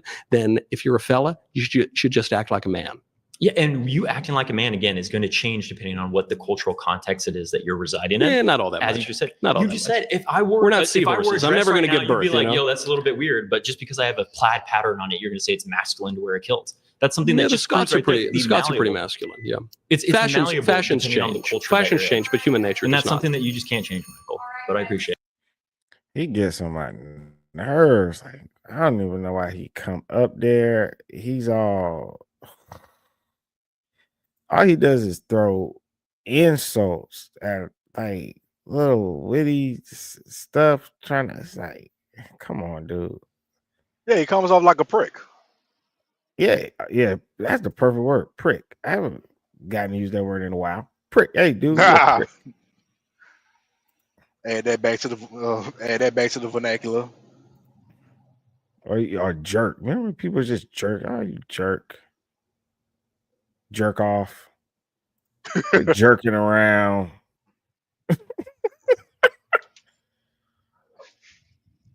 A lot of the people that came up trying to talk to that man are just jerks. Like, ain't even trying to hear what he's trying to say. Like, man, y'all supposed to be here to debate. It's not even a debate. It's just yelling over each other. Oh, Andrew Pearson says puberty blockers aren't permanent. He says they delay puberty for 2 years. It's a pause. So what would be the point of him anyway, though? If it's just a delay? I don't see up on it if that's the case. Yeah, I still would be scared. I wouldn't take no chance. It's like what your body naturally does, and then you're like changing what your body does. I would be weary of that as a parent. I just would. I would do the help. I'm gonna be there for them. I'm gonna love them. But anything like that, and they saying they ain't got no long-term studies to show the effects of it, and they ain't 100% sure. Everybody is arguing with each other about the effects of it. I ain't gonna stake my child's life and health on it. I'm just not willing to make that bet. As well, you shouldn't. I mean, no cognitive, loving parent should.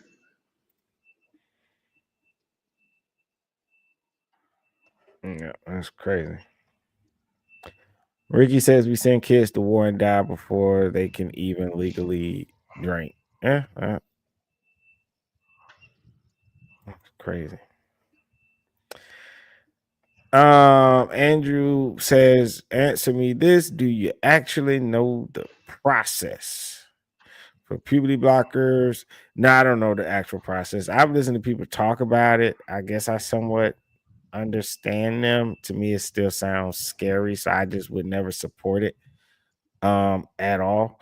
But in all fairness, I don't even think the people that are supporting puberty blockers understands it. They just want everybody to get they call it gender affirming help. I don't think everything that people offer you is help, though. I think they just want to. I think nobody wants a middle ground, and so it's just one side saying we want everything, and then the other side is saying we want to take away everything. You know, but no, like right now, I couldn't break it down to you clearly, like the full process of the stuff, like step by step. I couldn't do that. I'm not gonna lie and say that I could, because I couldn't. I'm like this, Andrew. If you know the process, by all means, let's talk about it. I would like to know myself. I mean, I can easily look it up, but I mean, you on the live right now. If you know the process, by all means, post it.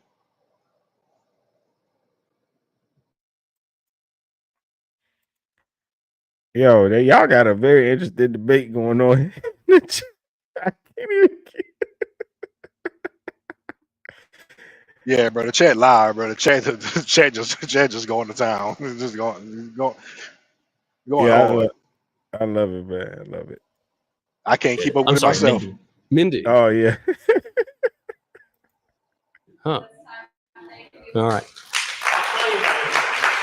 Say it again. Thank you. I appreciate that.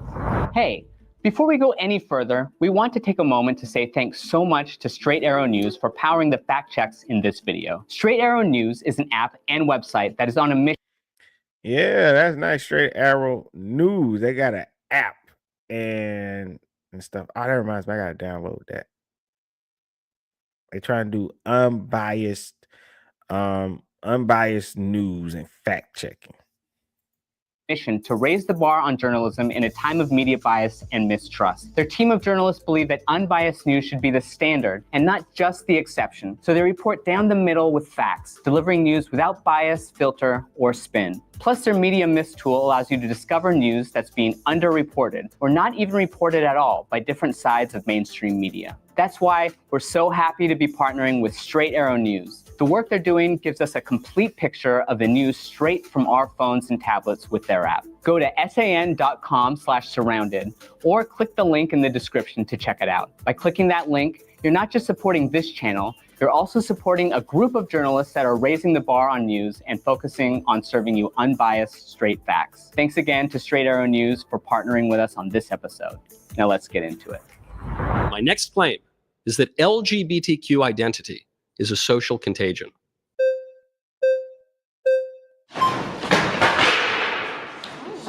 We lost a chair. Hi. Hello? I guess I'd like to start off this conversation by pointing out some other people that share your opinion that LGBTQ plus people are a social contagion. I didn't say that. I said LGBTQ identity is a social contagion. Yeah, because that's a huge difference. I think it's a major difference, yeah. Yeah. You know who else also would agree with you? I'm guessing you're going to say Hitler or something. And all of his friends. Yeah. Yeah, you're right. Good job. Do you know Hitler also drank water? Okay. Do you drink water? Do you drink water? Be honest. Do you want to know how much water I drink? How Is that much? really the topic of this conversation? Well, no, but it's a comparison between you and Hitler. And that's very scary, Okay, apparently. well, we're not and talking pertinent, about apparently. consumption of aqua. We're talking about ideologies. Okay. Right. All right. And there has been a large uptick in people who share the opinion that certain ideologies, certain racial backgrounds are contagions. And there's a lot of danger in that. I am a nurse. My background and my education has provided me with the privilege of being exposed to people of all backgrounds, people of all belief systems. I think that if we're going to talk about social contagions, I think we should start off by the ones that have positive and negative impacts on society, because I could just as much say that hatred and bigotry are social contagions, that toxic masculinity is a social contagion. That Are you saying that I'm a sort of pinnacle of masculinity? No, I wouldn't say that. All right, then I'm not toxic. Perfect. Yeah. Okay. I could also say Her whole argument is just Hitler, Hitler, Hitler, Hitler, Hitler, Hitler, Hitler, Hitler, Hitler. She's obsessed. Okay, let's see. Andrew came back. He says, see, none of this is actually happening. Children go through years of therapy. And I didn't skip anything else that you okay, cool. He says, see, none of this is actually happening. Children going through years of therapy and work through it. No one is just handing out puberty blockers. The purpose of pausing puberty is to prevent surgery later. Okay. I appreciate it. I can get that, to pause for no surgery. I can get that. That makes sense. But I would assume this would, if they do give puberty blockers, what age is it that you have read up on? say a myriad of other things. When you say that LGBTQ plus identities are a social contagion, would you then venture to also say that you would like to see people like me and the rest of the people in this room eradicated? No, that would be quite a leap. Is it a leap? I think so. I'm observing a pretty basic social phenomenon, which is that in the 90s, about 1 to 3% of Americans identified as LGBTQ. And then in 2012, about 3.5% identified as LGBTQ. Fast forward to 2020, it was about 5.5%. Fast forward to 2024, so really, really close, it was 7.2%. And now there's a number from NBC News, says that 30% of Gen Z identifies as LGBTQ. So I guess my observation is just either there's something in the water turning the frogs gay, or there's something, yes, which actually, oddly enough, there was a Yale study that kind of proved that, but it's a topic for another Luckily, time. they got rid of the DEI program at the EPA that was turning the frogs gay. This is good. That's good. The EPA also discovered that. We're getting sidetracked. Either there's something in the water turning the frogs gay, or there's something social and cultural going on that would lead to that huge increase in the number of people. There was a study just came out of University of York yesterday that showed a 50-fold increase in children who think they're the wrong gender over the last 10 years. How do you explain that if it's not a social phenomenon? I would love to speak to that actually, because one of the jobs I've worked as a nurse is as a nurse at a summer camp for trans teens. I've worked with hundreds of trans teens. I think that when we're talking about how people identify, how comfortable they are to identify the way that they identify, and their ability to assert themselves in that identity, the social environment that surrounds them can either hinder that or allow them to embrace themselves. So are you saying, I'm trying Can to I finish my point, please? I'd like you to, yeah. Thank you. When we are talking about people's ability to assert themselves and their identity, if they are growing up in a society that tells them that they don't exist, that their marriages don't exist, that they're a social contagion, do you think that psychologically that person would feel empowered to they're not themselves? a social contagion. The fact of identifying as LGBTQ is a social contagion. You can go back to semantics all you want. Semantics means meaning. So if we want to understand what we mean, we actually do have to delve into semantics. I'm going to go back to my point. Thank you. Let's try. If someone is surrounded by people like you who are saying that their identity is invalid, that their existence isn't valid, that their marriages are not valid. No, I don't say their existence isn't valid. Who would say that? Do you think that that allows them to be in an environment where they feel empowered to do so? They feel empowered to be themselves, to admit to society around them, this is who I am. Yeah, but that isn't who they are. If a little boy says he's a little girl, he isn't really a little girl, he's a little boy. And I think it's actually very harmful to tell a little boy who thinks that he's a little girl that he's really a little girl. And my evidence for this would be that transgender identity, which has skyrocketed, especially among young people, is tied to vastly higher rates of anxiety, depression, and suicide. The transgender suicide rate, as I suspect you know, is between 32 and 50%. You are flipping a All right, they got another saying fact check, which says a UCLA study found that 42% of transgender adults have attempted suicide. 81% have thought about suicide, and 56% have engaged in self-harm. God damn.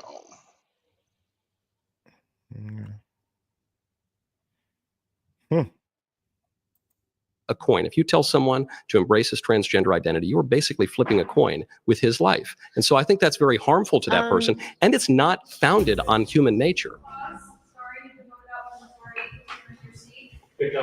I would shake your hand, but I don't really want to. You don't want to. All right, that's okay.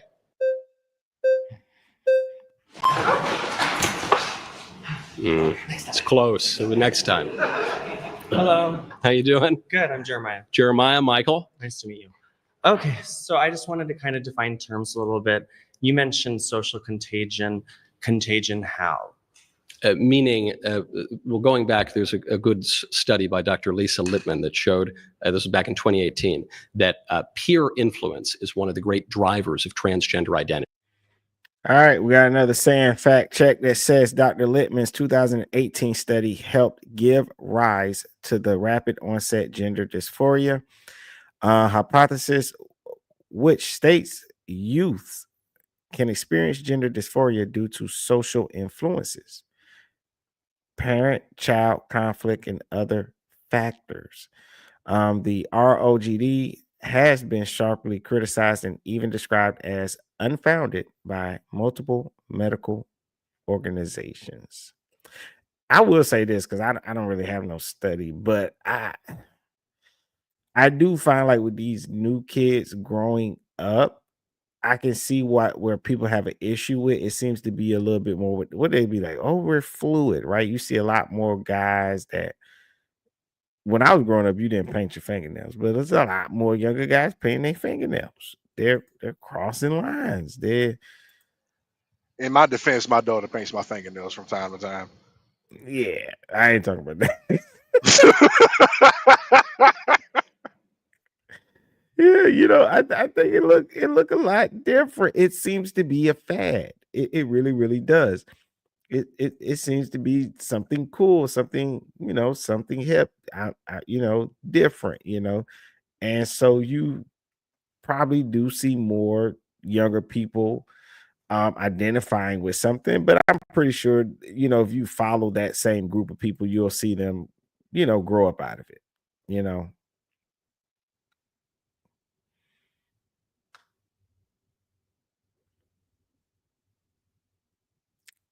Semantics means words. Oh yeah. He says social contagion, semantics means words. This guy is a garbage vocabulary.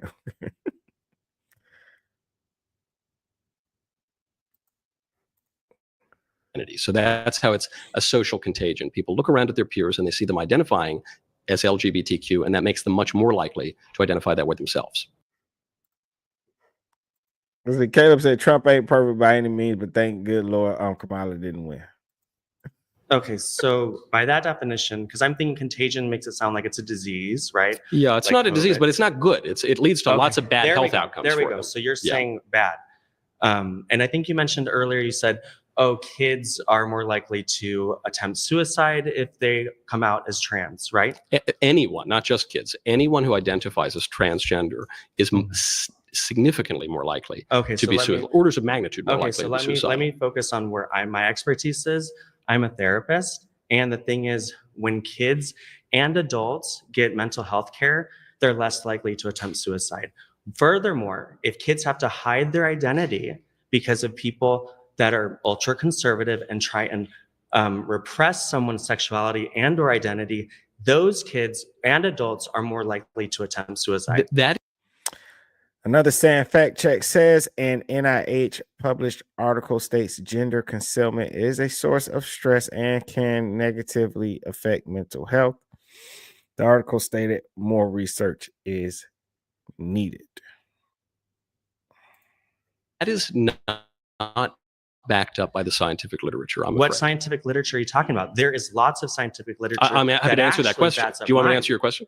Well, you asked me what scientific literature I'm talking about. I'm happy to answer that question, but maybe you don't want me to. Well, it's not because of that only. It's because you are going to pick stats that support your point of view. We all know that data can be put. What if I picked the largest data set on transgender outcomes ever compiled? No, would that be helpful? I want to hear more about how you are actually thinking about this. Well, I'm thinking about this based on the science that you won't let me talk about. Well, no, because it undercuts your argument. No, I think that where I'm getting at is that you're thinking about how you view personally because of your transphobic and homophobic views of yourself. Hold on. Where did that come from? I'm just trying to tell you what the science says, and you're trying to just call me transphobic and this phobic. I don't know. I'm happy to give to give you an answer. You are though. No, I don't have an irrational fear of an imaginary identity. It's so.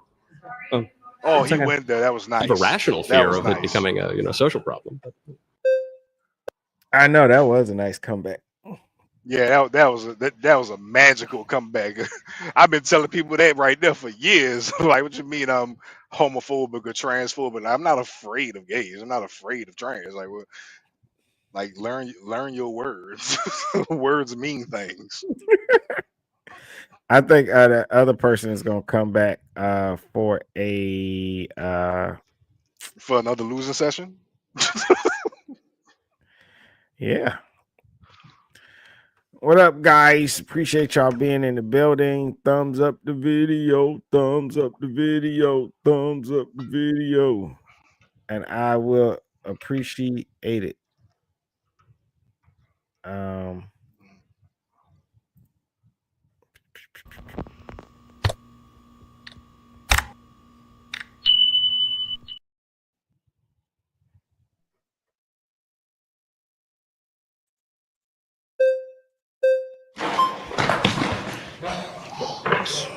Hello. Hello. How are you? I'm good. I think because initially the prompt was about LGBTQIA identity, and we're really hyper focusing on that trans identity. We can do any identity. Absolutely. So I kind of just want to speak from my own anecdotal experience. I'm not here to debate, change anybody's mind. What I can tell you is that pre-transition, all of the mental health issues I had, all of that was starting before I transitioned. Yeah. Since I transitioned, started my hormones, have done all the right things, gotten my gender affirming care, all of these issues, problems I've had have alleviated. How long ago did you do it? About a year ago. Yeah. That is also backed up in the scientific literature that there. I just want to warn everybody, it's going to be a trigger warning, and he's about to totally mess her up. Shout out to Andrew. I agree. Most people are just assholes. Well, look, before he triggers her, hold on, I got a question. What exactly are all the letters in this acronym, this LGBTQ, I guess, plus? What are all these letters? Because the plus means something, I'm more than sure. Lesbian, gay, bisexual, trans, queer, plus anything else we add at the end, because it's so fluid. basically LGBTQ, all of that is being used just to say you're gay, basically. Because every letter that's being used in there just means you're gay. I don't know. I think it goes back to that inner self that they were talking about. I don't fully I don't know that. Like, I think we're used to just lesbian, gay, the bi, the trans word, and queer. I think it's just something they add on. But I'm going by what people have said when I listen to these conversations that happen. I'm just going by there. I'm not,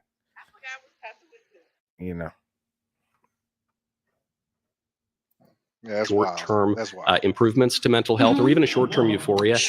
But the long-term, I mean, people are laughing at this. Well, because it's ridiculous. Well, okay. So in 2019, the American Journal of Psychiatry published a study giving the largest data set on so transgender anecdotal identity. Experience doesn't matter at all. It does, but it doesn't matter as much as data, because data is just a lot of anecdotes, many. So it looked at much longer term analysis, and what it tried to argue was that the transgender hormones and surgical treatments did improve outcomes on anxiety and suicide and depression.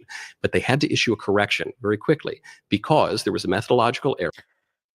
All right, these are another saying fact check. It says the 2019 study originally found that gender affirming surgeries improve mental health. It was later corrected to state there was no advantage to surgery, and that the original conclusion was stated too strong. Okay. And this is nice. They're fact checking while people are speaking to say if what they're saying is correct, which I think more of these platforms should do to make sure people are not spreading misinformation. Error. When they admitted this, I'm not interested in talking about policy. I'm really talking about. But I'm talking about science, not policy. I understand what you're saying, but I'm sitting here in front of you as a trans woman who is telling you that every issue I've had before, mental health problem before I started my hormones, is gone. And I'm telling you, statistically, it's going to come back. You're wrong. Like you can't predict the future. The science. Like I don't know. I'm not predicting the future, and maybe you'll be one of the lucky few. I guess my point is this: if you look at not just one anecdote, but actually your anecdote actually fits into the scientific literature. It doesn't. It does. Because, I've been a trans person since I was a child. I've experienced the gender dysphoria my entire life. And second I got on my hormones, everything started improving. You started doing it a year ago. About a year ago. I've also been socially out as a gender ambiguous person since I was 22. Sure. You don't know anything about my medical history. I'm not claiming to know anything about your medical history. You're trying to claim that you know about my medical history. I certainly have not. When have I done that? Then in the future, I'm not going to be okay. No, I'm not saying that either. I'm saying statistically, you probably won't. I'm saying that the largest data set. How many trans women do you know? Trans people, I'd love to know. Apparently not enough. Clearly not enough, babe. What I'm telling you, and I know you're talking over me because you don't want to hear this, but what I'm telling you is the largest data set the largest study ever conducted to follow the long-term outcomes of transgender identifying people, found that not only did their suicide rates and depression not improve, their anxiety actually went up. And so what I'm telling you is, if you're feeling a kind of euphoria that pretending that you were the opposite sex has made you feel better. Pretending I'm the opposite sex. Yes, you are pretending. Lovely. And I don't think that it's respectful to lie to people. Pretty good, don't you guys think? Yeah. You're not pretending. You're not. I think everybody else here. I think you might be really angry with me for telling you the truth. I feel like I'm remaining quite. You're remaining relatively calm, but I think you're angry. I think you're probably not thrilled that I'm telling you that you're not really. I don't care. Do you not? You're sitting here talking to me. It seems like you care a lot. I'm here to give context to a conversation that you clearly know nothing about. You don't know any trans. Do you know personally any trans people? You never really. I know a number of people who identify as trans. And so they're not. I know some who have gone back the other way because it was ruining their lives. I'd love to hear. Yeah, you'd love to hear about the people who regretted it. I'd love to hear who they are. Oh, I don't know. I was just with a couple of them the other night at a political party. Well, Chloe Cole would be probably the most famous example. Okay. I don't know if you've seen her work. She's doing much better now. I've interviewed a number of people who have detransitioned on this show. The only reason I'm mentioning the detransitioners is you might think that it's really nice to affirm you in your delusion that you're the opposite It's not sex. nice. It's I have to do it. If I didn't start my gender hormone therapy, anything like that, I wouldn't be here right now having this conversation with you because of gender dysphoria. Because what you would have? I just think that there are a lot of avenues that could have happened if I didn't start my hormone. I just don't think that the broadness that you're bringing to the table right now is useful. I'm bringing scientific specificity and also, logical precision. You've met a detransition person, but I'm asking if you know a transgender woman. I know people who identify as transgender. And how are they doing? Not well. Really? Yeah. And statistically, it's a good line. That was off camera. They said because they know me. Statistically, 32 to 50% of people who identify as trans will kill themselves. And that's really bad. And I think that if there's anything we can do to improve that number. But do we know about their access that they have to hormone therapy? Do we know about any access to medical care? Yeah, it doesn't. What is it? It doesn't improve. That's what I was trying to tell you about the study. I'm waiting. The suicide rates don't improve after they access all of that supposed care. Where did you get that from? I'm very interested. From the American Journal of Psychiatry.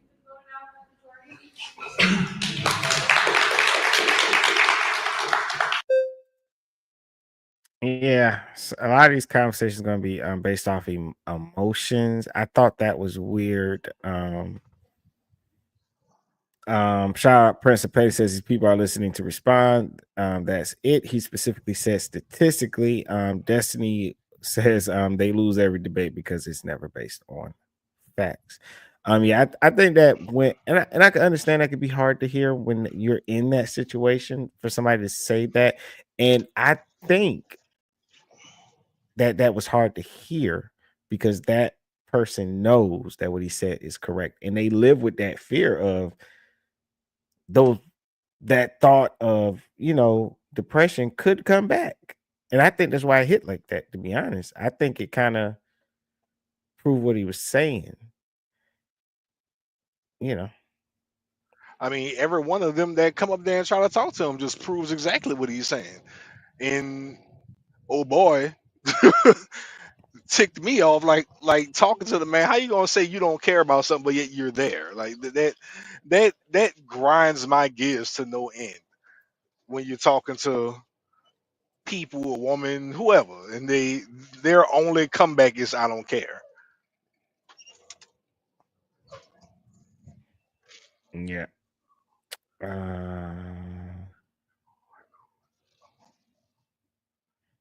Andrew says that he's misrepresenting the facts. LGBTQIA youth suicide rates are among the highest. Why? Because of people like him bullying and oppressing them.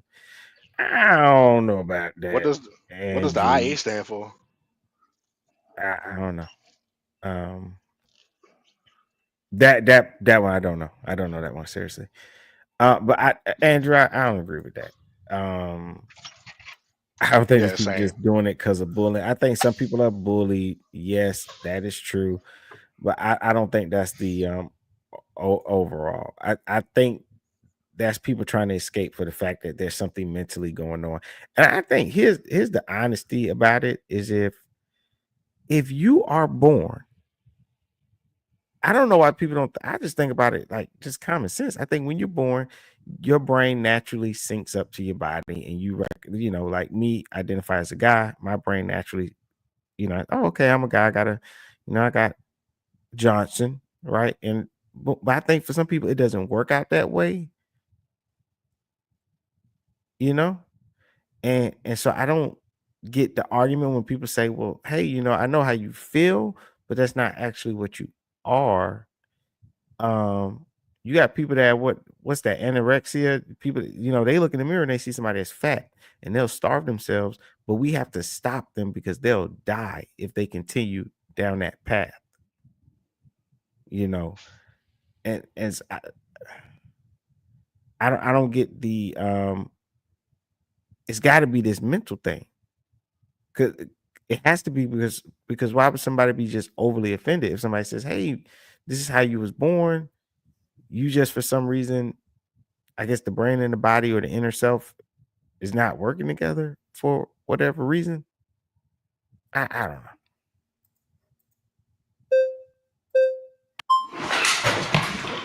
Finally. Hi, Michael. Hello. How are you? Gilbert. Nice to meet you. Hey, nice I to do meet watch you a lot, actually. Thank you. Thank you for watching me. You have Yeah. great taste in podcasts. Thank you. I appreciate that. So, LGBTQ identity being a social contagion. Your statement was not that it can be. You said that it is. Yes. Right?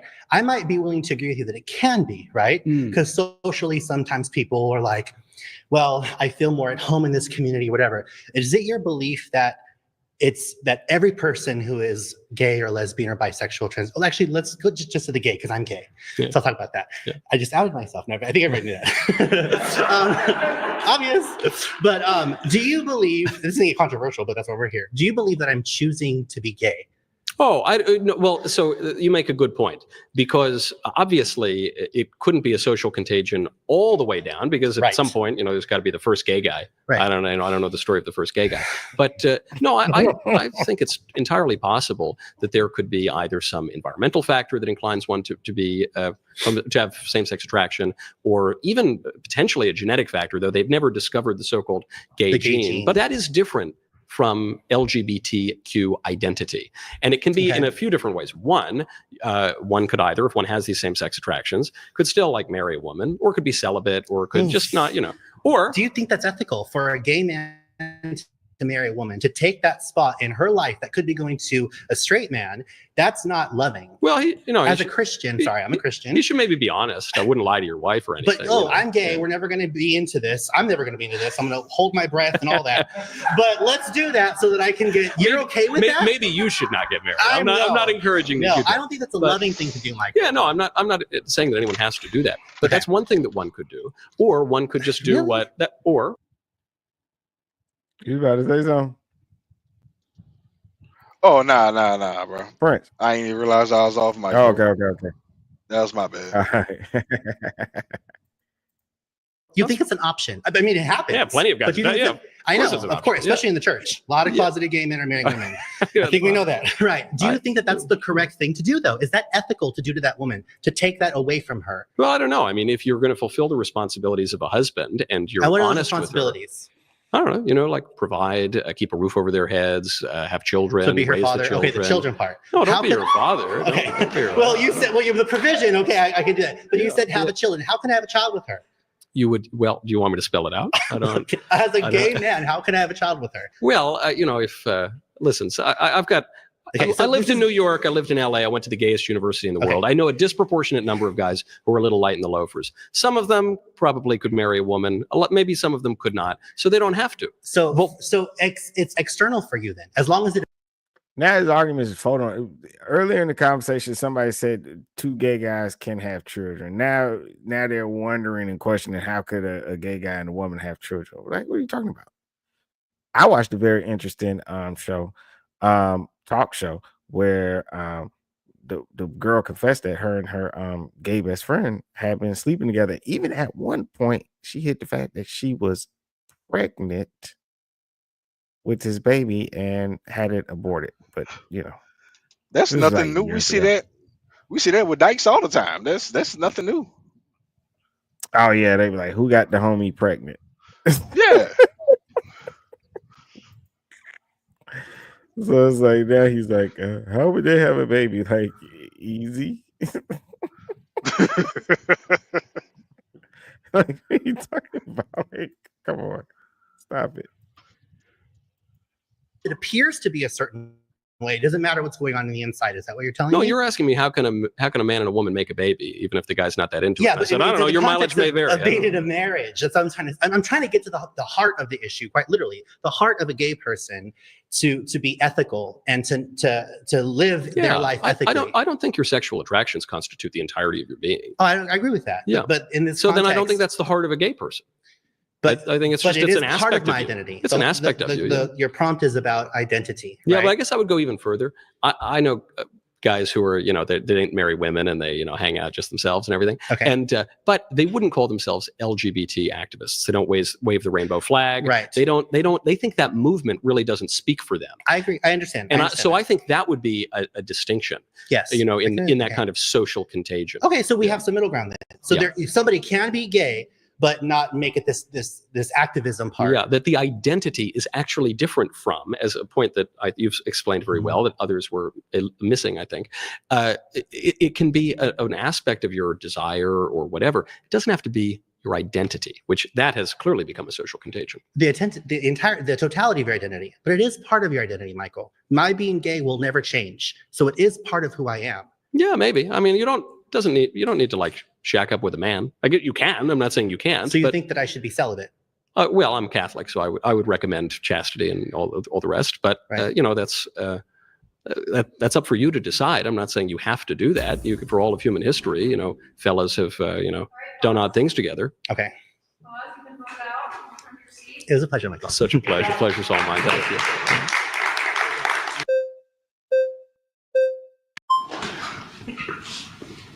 Frank Rodriguez. Frank, pleasure to meet you. I like that flag pin. Thank you.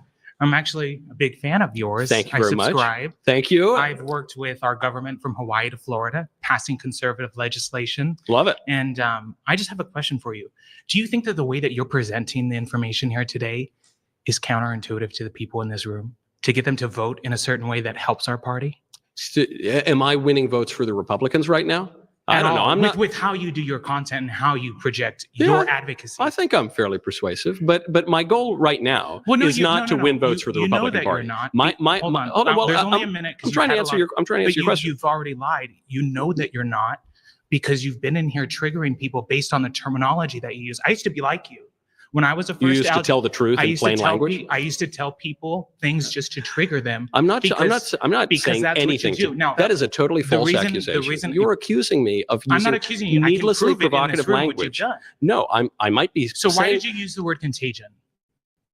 Why LGBT? Because it is no, contagious. Not LGBT. I want to know specifically why you chose the word contagion. I said social contagion because it's contagious. Okay. That's why. Does the word contagious have a positive or negative connotation to it? It's a negative connotation. Thank you. So you chose negative verbiage. Yes, I think the LGBT. I think the spread of LGBTQ identity is.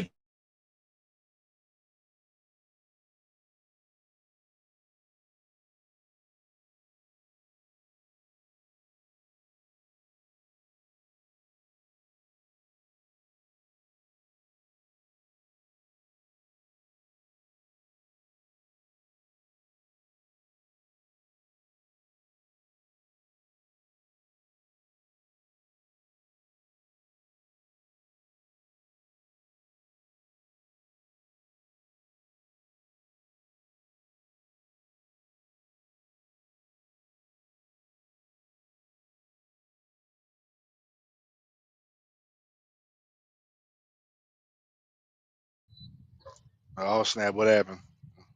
You. All right, man. Look, I was just about to say, bro. The screen went blank. we done got canceled.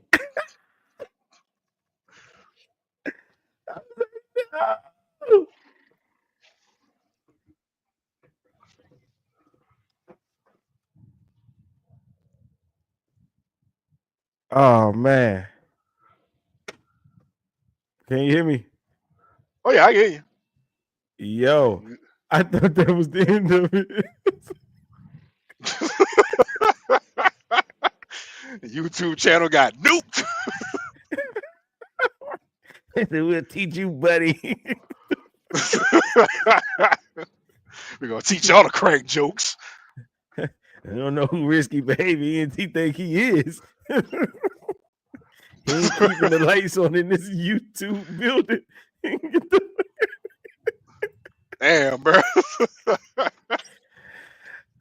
I would have blamed everybody in the chat though. I would have said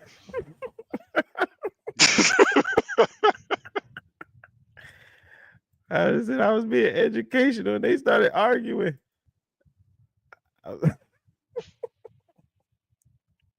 Yo, Destiny is holding it down in the chat.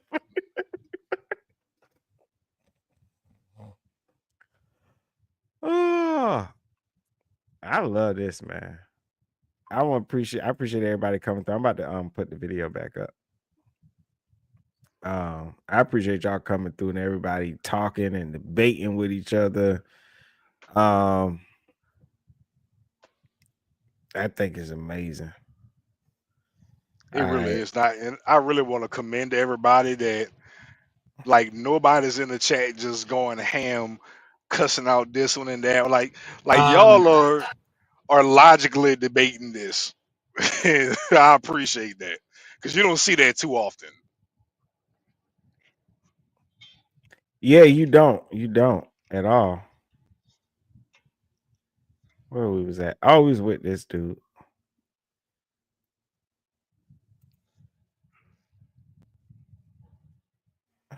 All right. Mr. Perm.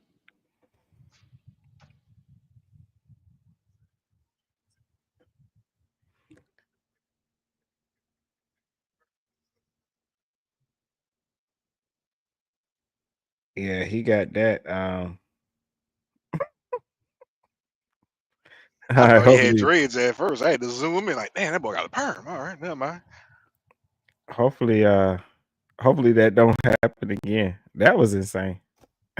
Yeah, that was low key scary. I ain't even gonna lie to you, bro. All right. Cool. Let's get through this.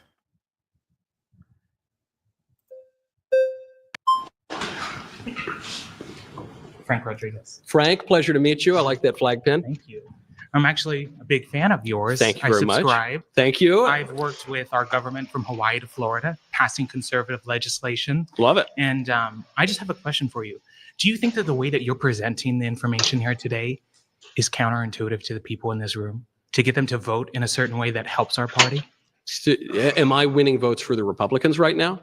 I don't know. I'm not with how you do your content and how you project your advocacy. I think I'm fairly persuasive, but my goal right now is not to win votes for the Republican Party. You're not. Hold on. Well, there's only a minute. I'm trying to answer your question. You've already lied. You know that you're not because you've been in here triggering people based on the terminology that you use. I used to be like you. When I was a first, you used to tell the truth in plain language. I used to tell people things just to trigger them. I'm not saying anything. No, that is a totally false accusation. You're accusing me of using needlessly provocative language. No, I might be. So why did you use the word contagion? Why LGBT? Because it is no, contagious. Not LGBT. I want to know specifically why you chose the word contagion. I said social contagion because it's contagious. Okay. That's why. Does the word contagious have a positive or negative connotation to it? It's a negative connotation. Thank you. So you chose negative verbiage. Yes, I think the I think the spread of LGBTQ identity is a bad thing. I don't agree with a lot of the people that sit in this circle. I agree a lot with you. Thank you. But it's people like you that I have to defend when I stare at these people in their face, trying to convince them to vote for our party. Yeah, but I can't lie just because you want to win votes for Republicans. It's not mine. It's about meeting people where they're at. That's why I'm happy to do that. I don't think that you do this to actually change these people's minds. I think you do this to sit in that seat for clicks and views. Why do you choose this vitriol language? I'm happy to answer. Please. Well, I'm using precise language because I want to get to the heart of the matter and not be wishy-washy and mealy-mouthed and not understand each other. When you choose to stare at these and people tell them in their the truth face with love and try to convince them that you're right, you choose vitriol language what is vitriolic? What have I said that's vitriolic? You're not an idiot, Michael. You're pretty smart. I've watched you for a long time. I appreciate that. You used the Very correct. Don't at me. He's stressing about a conversation he decided to have. What is he doing? Yeah. People do that. They show up to places, or they watch videos that they didn't have to watch, and they're like, "Oh, this is stressing me out." And it's like, you didn't have to come have the conversation. But I was interested, so I did look up contagion, right? And he's because they have a problem with him using the word contagion. When I look it up, it says contagion is the spread of a disease, emotion, behavior, or idea from one individual or group to another. Oh wow! So he used that sucker in the perfect, perfect contest in multiple ways. Wow. Yeah, and it says often in an uncontrolled or rapid manner. I want to point out what's kind of odd to me in the original, and I don't know how people that are in the building. Also, please thumb up if you're in the building. But if you missed the beginning, in the beginning, they were going back and forth about marriage and what it is, right? What it was versus what it is now. And they were very fluid when it came to the word marriage, right? But I don't see that same fluidity when it comes to the word contagion. He's acting as if he's only saying, yeah, y'all are spreading a disease, but they won't allow for the other words. The same way they wanted him to allow for other forms of marriage, they're not allowing for this word. They're sticking to this word contagion when it doesn't just have to mean the spread of a disease. So I just find that weird.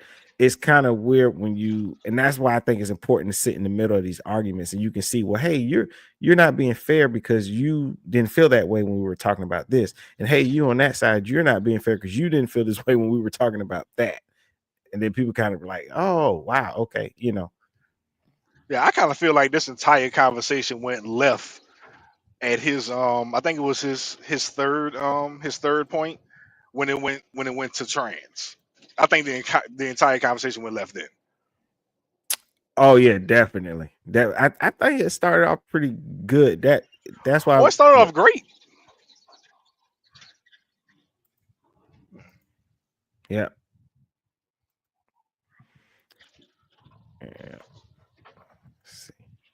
The word contagion in your statement to provide a negative outcome. What word would you prefer to make my point? That's a good question. That's a very good question. I wish you had an answer. That is a very good question. Maybe you would have chosen the precise word that I used. I would say that LGBT is something that can be taught. That's what LGBT. Well, LGBT can be taught, but I'm saying. Let's see, James. Oh man, appreciate you, James. Shout out to you. We thank you, man. Appreciate the support.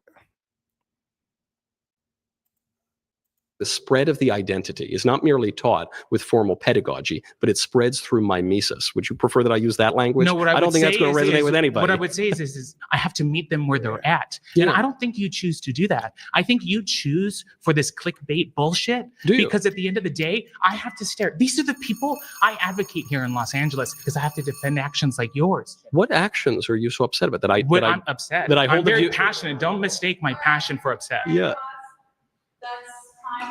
Thank you. All right. It's a pleasure. Yes, thank you. I have one on here. My next claim is...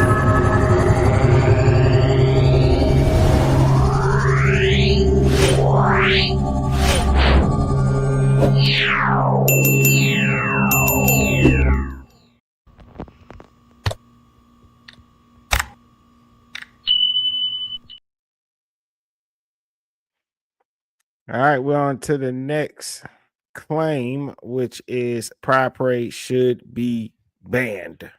Good Lord. All that was one claim, bro? I completely forgot he was making claims. Oh, yeah. They was doing claims this whole time. They just changed up. This is his fourth one. The first one was about marriage, gay marriage. The second one was eradicate transgenderism. The third one was the LGBTQ identity is a social contagion. And that went on so long, I completely forgot he was making points. I think that was a complex one because that goes even with them trying to find out what is the gay gene and all that stuff. That's a very deep conversation. Yeah. But I think that's with anything we could say that this OnlyFans is a social contagion as well, right? Because we starting to see such a relaxed society when it comes to sex. We start, when I was growing up, nobody cared what porn stars had to say. Now they're doing interviews. Nobody gave. Bro, I've noticed that too. Yes, we're starting to see social contagions. Why? Because we have, and I think it's only possible because of the internet and the programming. Let's be honest. That's all I think that's what we're seeing. Yeah, I agree with that. So wholeheartedly. I do have to backtrack to what some of the arguments was before and say that we would be hypocrites if we didn't, recognize there are other social contagions that are out there. And it's the social media. Like, oh my God. Even they had the video, we did it on Clubhouse. They had a video of a black woman. She got on camera and she said that she divorced her husband because he lost his job. Oh yeah, I remember that. And he lost his job the next month. He asked her for the help to pay the bills. She paid the bills, and then when she went to him saying like she wanted him to pay her back, she said she divorced him. And then she said she slept with the friend. Right? It caused an uproar on the internet. People were arguing, gender war, fighting, arguing. These women ain't this, men ain't this, and everything. All these people were fighting and arguing, and the girl made up the whole story. It was fake. And it created really now. Yeah, it created a war of people fighting, projecting, and the internet takes the smallest thing. And if it's kind of like Candyman. When people say, "Oh, you believe in Candyman?" and somebody always had a cousin or a friend that got killed by Candyman, right? And so it's like Candyman on steroids because that one post, millions of people see it and they believe it, and then they spread it. It's like a horrible telephone game. And so this becomes the idea. Women don't. That's just like a girl who faked getting kidnapped. Yeah. And that becomes the idea. Women don't protect their man. And you could do that with anything. You could show a trans woman on the news and on the internet spiking a man's drink. Now that was one trans person spiking the drink, but people don't account for the fact that how many eyes saw it, eternalize it, new fear unlocked, and that becomes the new idea. Trans women are spiking motherfuckers' drinks out here. And that's the social contagion, but it's because of the internet, it's possible. Yeah. All right, here we go. This is my favorite part to end because it's just such a fun conversation to talk about. It's that pride parades should be banned. I'm so fast, you guys. That was fast. Hi. Hello. Nice to meet you, Ryan. You as well. So, go on. I think they ought to be banned. Go on. That's my claim. Well, because they're disgusting. And I don't think that my grandmother or my kids or even myself should be forced to see these obscene displays in public. Fascinating. When were you forced last to go to a pride parade? Well, if I'm to walk down Main Street, in many cities in this country, I would be forced for much of the month of June. It seems to have metastasized. So it's not just a day, it's a week, it's a month, it's 2 months. I would be forced to see these kinds of displays unless I wanted to remain a shut-in and see the public square. So are there any which I don't other want to things do. that happen in public that you find objectionable that you don't want to have to be exposed to? Yeah. Like what? Women driving too slowly in front of me, that bothers me. But I'm not going to take away women's driver's licenses. But I would say, like the 2024 Pride Parade in San Francisco, when two grown men were urinating on each other in a kiddie pool in front of kids, I think that should be banned. I don't think that's unreasonable. Well, look, I want to make a distinction here between That way, by the way, that is the thing you have to They do say it's wholesome. Yeah, that's they not. do say it's wholesome. Yeah, no. There are a lot of I examples. got to give you this though. You Yeah. are so good at redirecting 3% in the middle of someone else's good point, and I would love. Am I? Yes. I'm waiting for some good points, but please enlighten me. I got you. So the concept of pride is a lot larger than extreme things you might see on the. Yeah, happy Beater. Thank you for putting. It's called a guilty by association fallacy. Outlier of the scale of things that happen on Pride. Now, I will grant you that there have been things that happen at Pride, like many other kinds of festivals, that maybe you don't want your kids exposed to, which is why you don't take your kids to them. But no, Pride but they're often marketed as family friendly, like the West Hollywood one. Let me finish. Pride as a whole is about a community of people who have been denied, like you're real good at, existence of for most of time. Denied existence? What does that mean? Okay, fine. Public existence. We've been denied the access to being ourselves in public. So, which is an essential thing. So Pride celebrations are essentially an act of resistance to that and an opportunity for us to come together and be seen, which many of us don't feel safe doing alone. Now, on the corners of things like Pride, sometimes something happens that I don't want to see. Sometimes on the main stage. Sure. Listen, I'm not saying objectionable things never happen. Yeah. But you make they often happen, actually. No. Wait, how many? You don't spend a lot of time at Prides, do you? I don't, but I read the news and I see the main streets of cities. Well, all right. Let me just be clear as somebody who has been to many. Yeah. What you're describing is statistically insignificant. It's significant to the people who have to see the what obscenity. You're describing. The occurrences are statistically insignificant. So you're taking this thing that happens like 0.0002% of the time and applying it to the seems whole like thing. a little bit more. I know you think that, but you're wrong. Yeah. I'm just telling you you're wrong. What's your evidence that I'm wrong? Because I can cite to you all the examples. Sure, and I can cite to you a bajillion examples of inconsequential Pride parades. That goes both ways. Of inconsequential? Didn't it happen? It went. Nothing crazy happened. Maybe. I mean, just within the last 2 years, I mentioned the San Francisco thing, which you say, well, that's something else. Okay. It is. Well, New York City, when the naked guys are riding on the bikes. Minneapolis Pride. You had a guy twerking in his underwear in front of kids. Governor Tim Walz showed up to that parade. Yeah, happily, I'm not a Minnesota citizen. If you look at, even in West Hollywood, not too far from where we are now, at a supposedly family-friendly Pride event, there was a man almost naked who was being choked and whipped by a guy wearing leather, almost like he was a member of the Biden administration. It was totally obscene and inappropriate. So I hear your point. I could go on. I know you could go on. And here's the thing that I find really interesting about this. You have great anecdotes. Anecdotes are not data. Well, you don't have data either. Well, the difference between us is I'm not trying to pretend I have specific data. I don't. I'm telling you, if you take the lived experiences of these 20-something people who are all telling you. Which are anecdotes. Yes. More than yours. Okay. But here's how are they more anecdotal than mine? They were just anecdotes. By volume. By volume. Yes. But here's the thing. We need to get more conservatives into this room. I agreed to come into a room surrounded by 20 libs. Here you are. Right. You have a point that things happen that you don't like to see. That are obscene. Sure. But you are not speaking as in reference to the majority of what Pride is. Now, we can disagree about that. I'm right. But if your contention is, well, I disagree, most of it's obscene, there's nothing to talk about. You're just wrong. So would you agree with me? Oh, you're out. All right.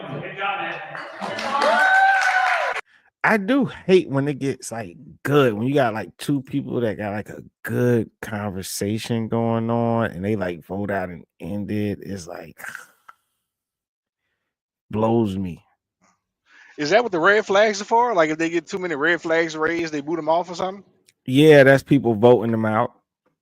Oh, okay. Yeah. Thanks. I saw those people raising the red flags throughout the entire video. And I was like, what the fuck are those flags for? Man, Andrew said America has hooters and cheerleaders in sports. They aren't banning them. Nah, it ain't like what they're describing that happens in Pride Parade. If you never seen a Pride Parade, keep it that way. You know what? I think what I would take away from that conversation is don't be in denial. If there's issues and problems, understand that those people represent you, and so that you would do better addressing those issues and saying, yeah, we do need to get rid of those people that do that because they're making us look bad. Much the same when I agree with these schools now where they say when we call your child's name and They walk across that stage. We want everybody to shut up and be quiet. We don't want no celebrations. We don't want no hand claps. We don't want no shouting. We don't want no nothing. More specifically, don't get mad at me. We don't want no mamas running to the island twerking. Okay.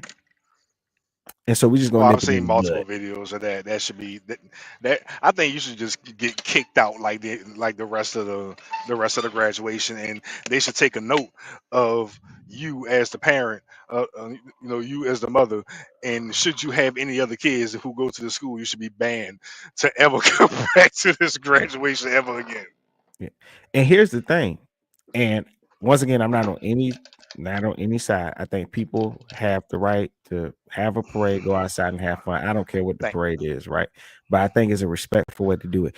And if you want people to take you seriously, because the focus when it comes to like, especially like people don't respect, because think about this. Earlier in this conversation, we were talking about marriage. Does it exist between same-sex people? And people say yes, it's about our love. We want to share our life together. But when Pride Parade comes around, why is it so sexual? Highlight the things that solidify these things and make your relationships respectful. Don't highlight pride and sex and walk around with thongs. It's like Amber Rose silly self talking about the slut walk. You think that's gonna make people respect sluts? It's not. I promise you it's not.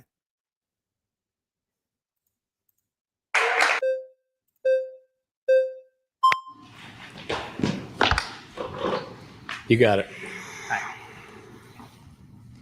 All right. I feel as though a lot of your claims today have been backed by this energy that you just want to erase LGBTQI plus people and our history. Where do you get that from? From your perspective on a lot of the trans. Because I'll tell you what, all I've been doing, I've just been coming here and citing historical examples and citing a lot of scientific studies and telling you explicitly that I'm talking about an ideology that I think is not conducive to the flourishing of anyone, and for the good of everyone, including you guys, I would like to see a restoration of sensibility. And every time I say something like that, you say, nah, man, I just kind of feel the vibes that you hate us and want to erase us all. And I don't know where you're getting that from. Let's join your side and let's say, you know what? Let's say everyone should follow your lead.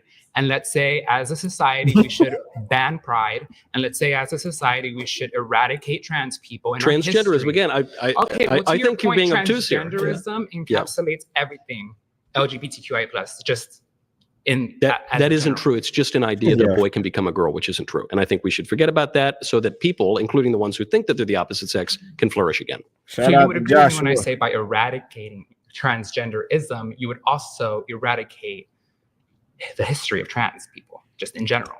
Well, you can we can eradicate here in this room today because of Black trans women and because of I am not in this room because of Black trans women. I can promise you. Why are you in this room then?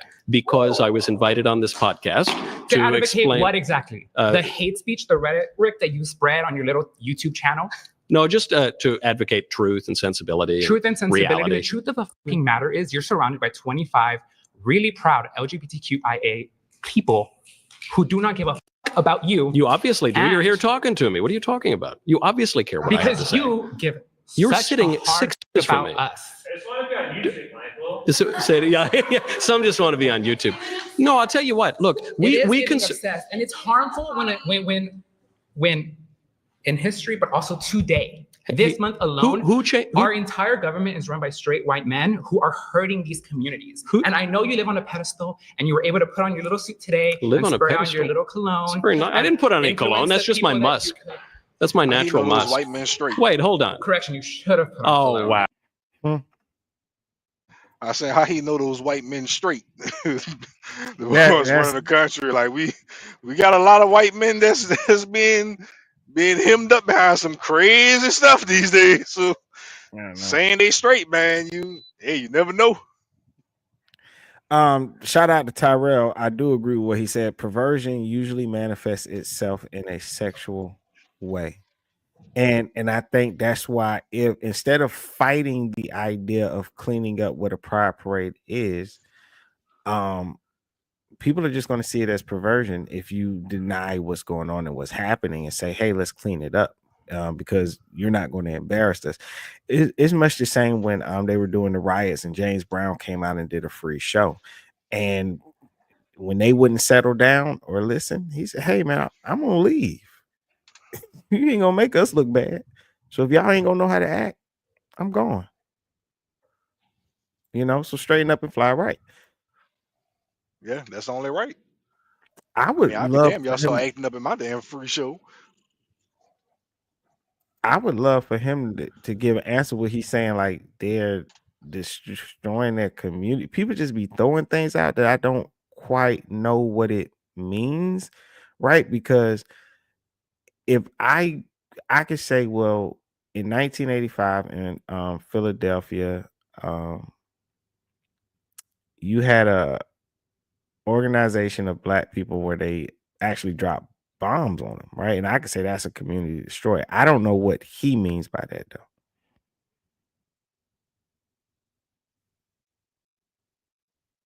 So I don't know what he means by that. Straight white man that he doesn't know if they're straight or not. You're just saying stuff. Yeah, with zero proof behind it, no point at all. And I don't know what's on his shirt. That's what I've been trying to figure out. Wow, real nice. Exactly. Real nice. Now let's. Yeah, I can't figure it out. But I know how they could all win. How they could all win is by not showing up. And when he show up, he the only one sitting at the table by himself. And that's how you win. If this person is truly hateful, you don't show up. Yeah, they don't believe that themselves. They just trying to find something to argue about. Yeah. All right, this is the last one, man. I appreciate everybody that been in here rocking, man. I know this been you're going for some hours. Oh, you can count the flags at the bottom. You got he got 9 out of 20 flags waved. Oh, okay. Yeah. Imagine a world where you had to put on a dress and you had to put on heels. I'd prefer not to. Yeah, I don't think I would do that. So what do you do about the people in society who have to put on their suit to live and who have to have a wife to live? Because I don't understand what you're asking people me. should. I No don't- matter what huh? you feel deep inside, according to your views, people I don't think anyone should. should be forced to be married or. You're telling me you just spent your entire last 3 hours talking about how my people, men, should not be dressed in gowns. Well, I think you're and dresses. dressed fine. You're wearing a big And so what T-shirt. if I I wore don't know, and I a like your skirt today? crucifix. I would Do you need me to discourage show you. the thong that I'm wearing underneath. I this would to prove a point? Let's see.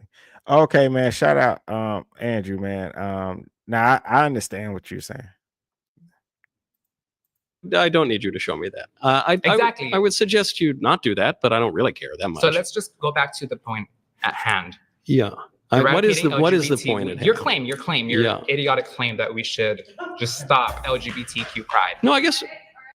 Shout out to Terrell. I know y'all get mad because I keep pausing, but I have to because of YouTube. I don't want people to think I'm just stealing their content. But shout out to Tyrell. Appreciate the sub. Thank you for the support. Oh yeah, if you don't pause it enough, YouTube will flag real quick.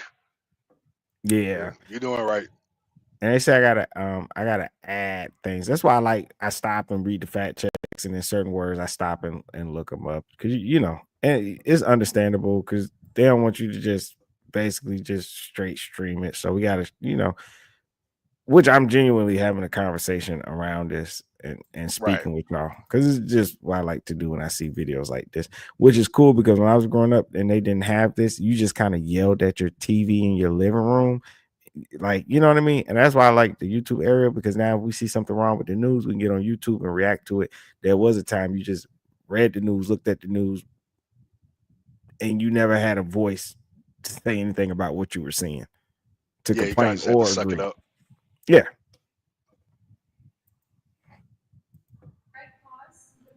You're out. You're out, pal. See ya. He was mad at him. He really did not like him. So I guess. Hello. Hi, how's it going? Doing very well. I tell you one thing, those guys are not gentlemen, because they are like knocking the women over. All right, great to speak with you. The pleasure's all mine. All right, so pride parades should be banned. That's your claim, correct? Yes. Okay. I can meet some middle ground with you. Sorry, guys. I think pride has kind of became a bad representation of what our community is. Yeah, I agree. It's not all just like sex toys and leather. Yeah, right. Unfortunately, which is why I think most conservatives kind of are completely on the other side. It's like the pendulum swing. Is that how you say it? Yeah. Okay, so like one side of the coin is pretty much that LGBT, we have fought so hard for our rights. We kind of leaned so far one way, whereas like now, we've kind of accepted too much, right? As far as like we're so open-minded that our brains fell out. You could say that. Yeah. In some. And I want you to watch this. The people that won't respect how much they don't respect even one of their fellow people. One of their fellow people is up there, and look how they're looking at each other, trying to get her voted out quickly. Yeah, I was just about to say that. I'm assuming she's going to get voted off the island. Yeah, they quickly trying to vote her. Like, they're trying to do it fast. Some people are holding off, not putting up their flag, but you can see them making eye contact. Like, hey, man, put your flag up. That's crazy. They're not even trying to hear out one of their own. Exactly. Not at all. I like her hat, though. Train hard, kill pedophiles. Oh, I need that hat. I need that one. Yeah.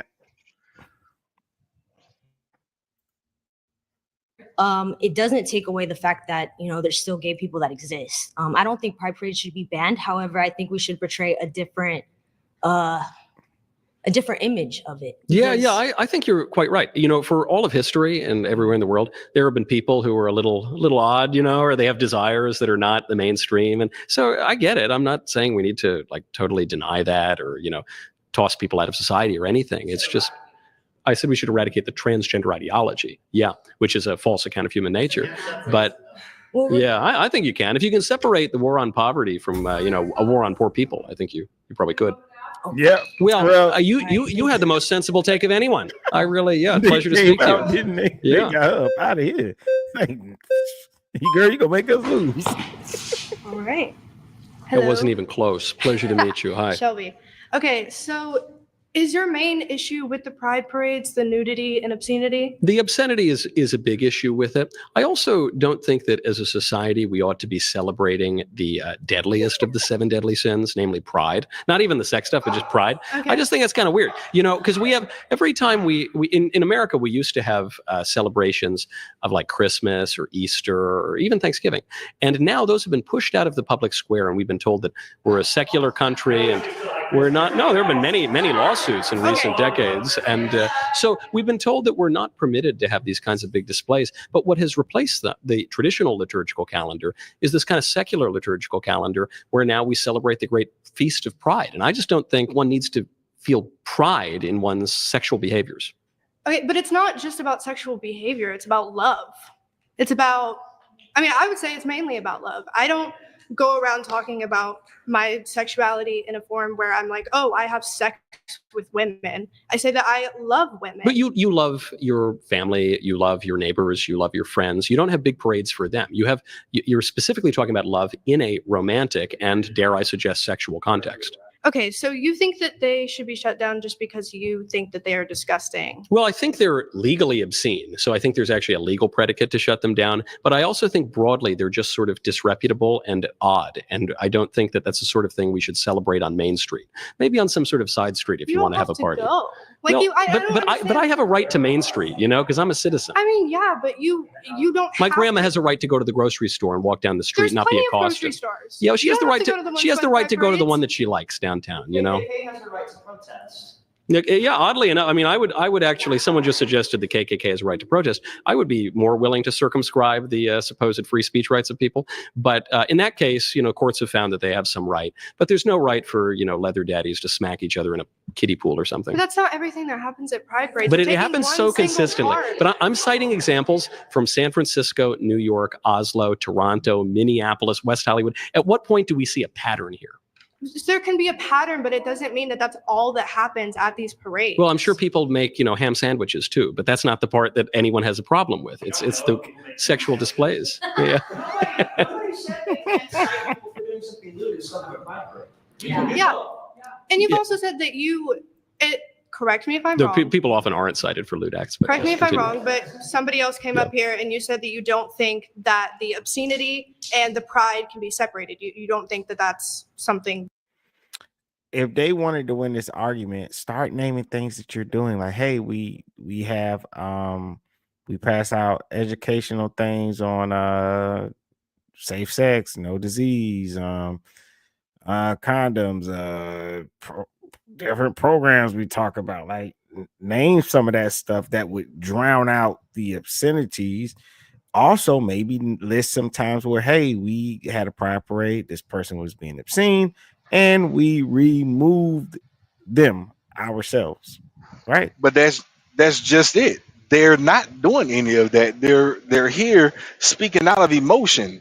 I'm more than sure. I mean, I don't know what these people do in their personal lives, but I'm more than sure if any of them was policing pride parades, I'm pretty sure somebody would have stood up and said that. If these people were giving out pamphlets and things of that nature, I'm pretty sure somebody would have said something like that. All of these people live their lives. They saw this ad on the internet to where they can come and debate with this man on YouTube or something, and they just showed up. They're not doing anything constructive. Yep. They're not. That's what I'm saying. I think that would easily be your first thought. You're like, what are you talking about? We do this, and that. They can't think of anything. What do you mean? That's not what it's about. Okay, so tell us what it's about. Yeah, they're not helping with the knowledge of STD prevention or nothing like that. They're not doing anything. They sit at their homes and they get mad when they get on social media and they see a post. Yeah, come on. I just was disappointed. I thought they would have better answers, responses, something come on, man, say what's going on, stand up for what you believe in, make the debate good. It's all emotion. Yeah, they do move those priests around. They do. They move them around. Oh yeah, yeah. Ain't no fire in them. Yeah, Happy Beater says HIV prevention, things like that. Yeah, abstinence. They could bring those. This is what we talk about when we down there. Y'all are not there. We talk about this. Also children who need somewhere to stay and need help because their parents didn't accept them and they got kicked out the house. You can bring up something like that y'all do there or something. Right, I don't even go and I can make those things up and say that. I'm just saying it right now. Right off the top of the dome. But they're not doing anything constructive to help their image, to help the gay society, to help the trans. They're not doing anything constructive. Yeah. Oh my goodness. As well as the acts of abuse being exposed. Yeah. I don't know why, but I feel like she's gonna call the police on somebody in that room. I don't know why. Oh, she do.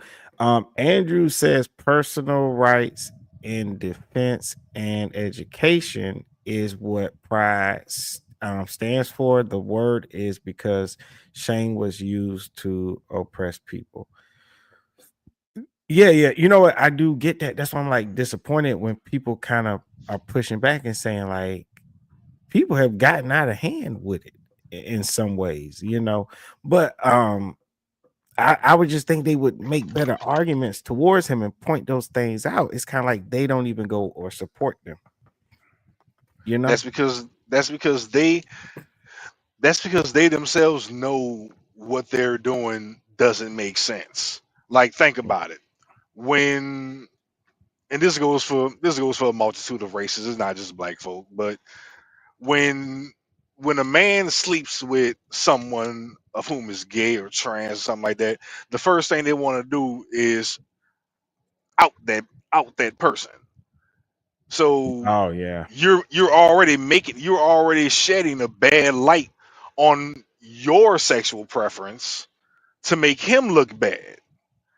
But in the same breath, you doing that makes you look like you don't believe in what you're doing yourself.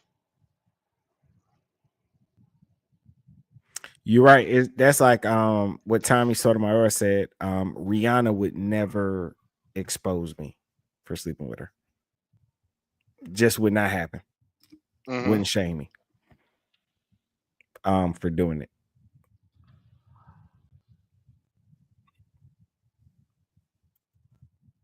That people can do. In principle, they could be separated, but even then, it would raise the question: why are we celebrating one particular or several particular kinds of sexual arrangements? Why are we celebrating sexual arrangements at all? Because we're on Main Street? celebrating love. That's the thing. You take Should we have a parade for the love I have for my Aunt Gertrude? your aunt. Yeah, sure. We should. If you would feel. Yeah. I don't know. I don't think that deserves a parade down Main Street. Okay, that's okay. I think actually, just if you're having a loving relationship or even a relationship you perceive as loving, you can just sort of enjoy that, and it doesn't need to become a big display down Main Street. Okay. Yeah, and Andrew, you yeah. No, I agree with you. That's why I said I didn't think they had very good arguments. I've seen pride parades with college kids, and they're like on college campus and stuff like that. They're not doing no crazy stuff. They walking around with different color hair. You know what I'm saying? And socializing and talking. You know, and I didn't see nothing crazy. I didn't see anything like that. And I've seen them. I've seen them before, like in person, driving by. I didn't see nothing crazy or nothing like that. They didn't do a very good argument. I think they allowed themselves to be emotionally triggered and forgot to speak. But in some ways, you can't blame people, because when you have somebody that's kind of like this professional speaker, they'll kind of be able to outmaneuver you, meaning you'll be emotionally triggered and forget to say things, and they're able to be more composed, in which they're not going to lose any of the information in their head, you know. Even though it's 25 against 1, it doesn't matter how many of it is if they're not as learned and as he is. Thank you. Thank you. Pleasure. Thank you.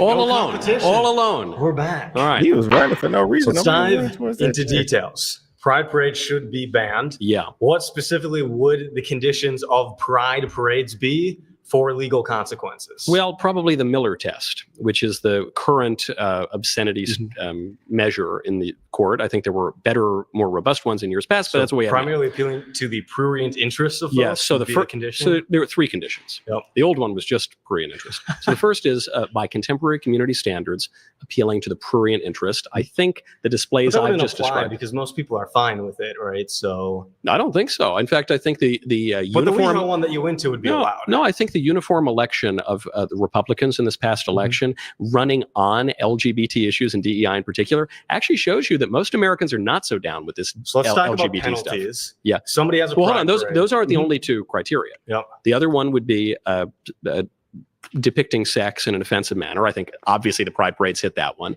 And then the third one is that it has to lack serious literary, artistic, scientific, or political merit. Drag is a great form of art. They put a lot of time in there. I know you've been watching RuPaul, and some of those dresses are incredible. Who could turn it off? But I think, it's on that third one that you have the closest argument to a legal protection for the pride parade. So then what because you would could say it's pass? political, If we already have the Miller test, what new thing would you pass? Oh, I would just enforce the law. You just enforce the law. Yeah. So if a bunch of us get together, we have rainbow flags, we have drag, we have a float, you're approving that permit as a city planner? No, I'm saying I would enforce obscenity laws against that.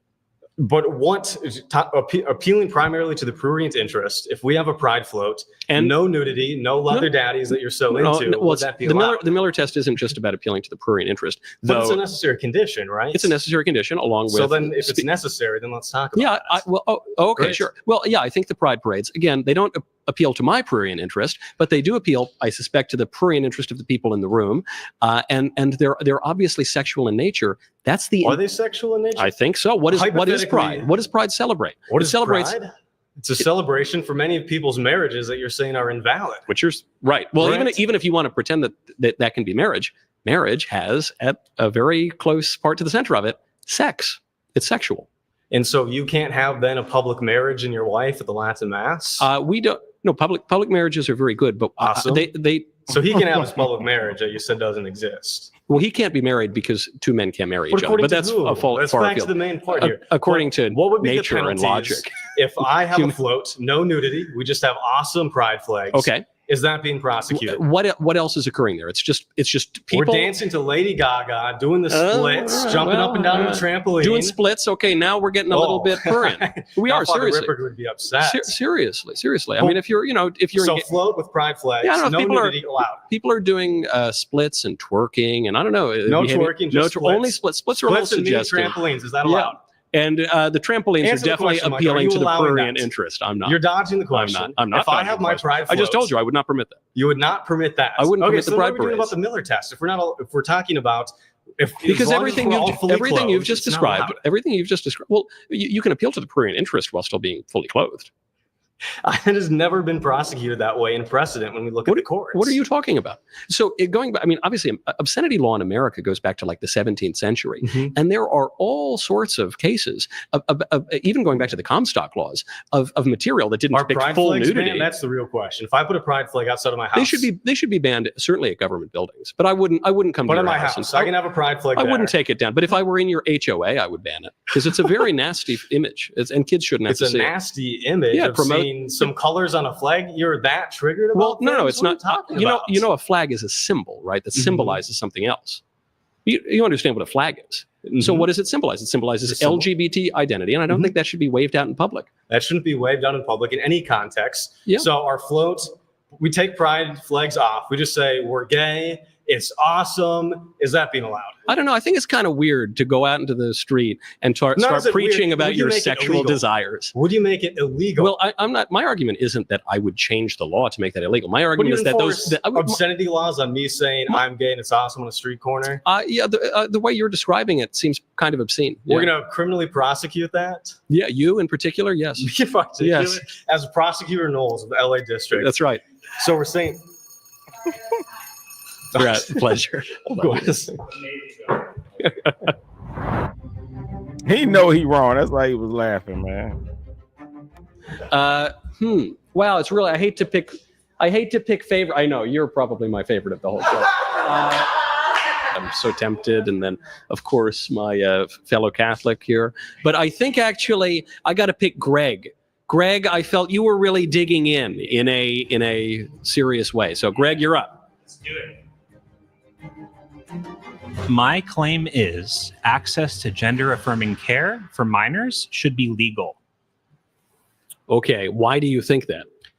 The global consensus is that when we're talking about gender dysphoria, which is, again, just for anyone who doesn't know, I know you know, it's the diagnosable medical condition where someone experiences extreme distress as a result of their physical gender-related attributes, whether that's their genitalia or secondary sexual characteristics like their facial hair, and or the way society perceives them doesn't match their sense of gender. Like for me, my sense of gender is that I'm a guy. And if you look at studies, you can find the global consensus. Yeah, even the more global specifically, you're talking about the global consensus. Yes, the global consensus. Okay, so I guess my question then would be, there was a global, certainly a national, but more than national consensus on the positive medical good of lobotomies in the middle of the 20th century. There was a medical consensus on the seriousness of phrenology and of eugenics for many, many decades. And those all were proven to be terribly, terribly wrong and very harmful to the people on whom who had to suffer the experiments. So how are you so confident, especially in the face of so much medical literature that contradicts your view, that that it's worthwhile to experiment on these kids today? Sure. Can I go at that backwards? Sure. All right. I'm just a guy. He's a debater. I'm a guy. Okay. So I think that arguably it is more experimental to deny the care. I think when we look at the history of medical care, evidence-based medicine as a concept is actually relatively recent. It was starting to be taught in like the 80s. I think that's a modern self-flattery. I don't think that's true. I think actually... You could just Wikipedia, evidence-based medicine. But I don't get my knowledge from Wikipedia. Okay. If you find whatever... I don't know why they want to experiment with kids. Andrew says... Is that really what's been bothering you, Andrew? He said, Americans, can I ask, why the hell do you have HOA? It's so weird to me. Like, it's your property. Bro, my grandmother lives in the HOA neighborhood, and I hate to even go to her house. Can't stand it. I'll be damned. Well, HOA can serve many different purposes, right? Say you stay in a neighborhood and you have a community pool, community basketball court, community gazebos, a park.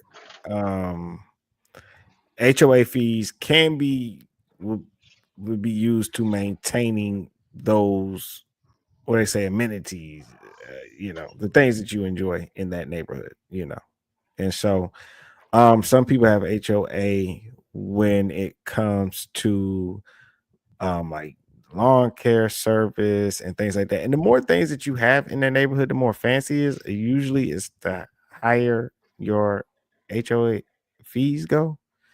And so, yeah, you own the house. It is your property. It's got its good and it's got its bad. The good is the things like everybody pays this one fee. The pool remains clean. The park remains clean.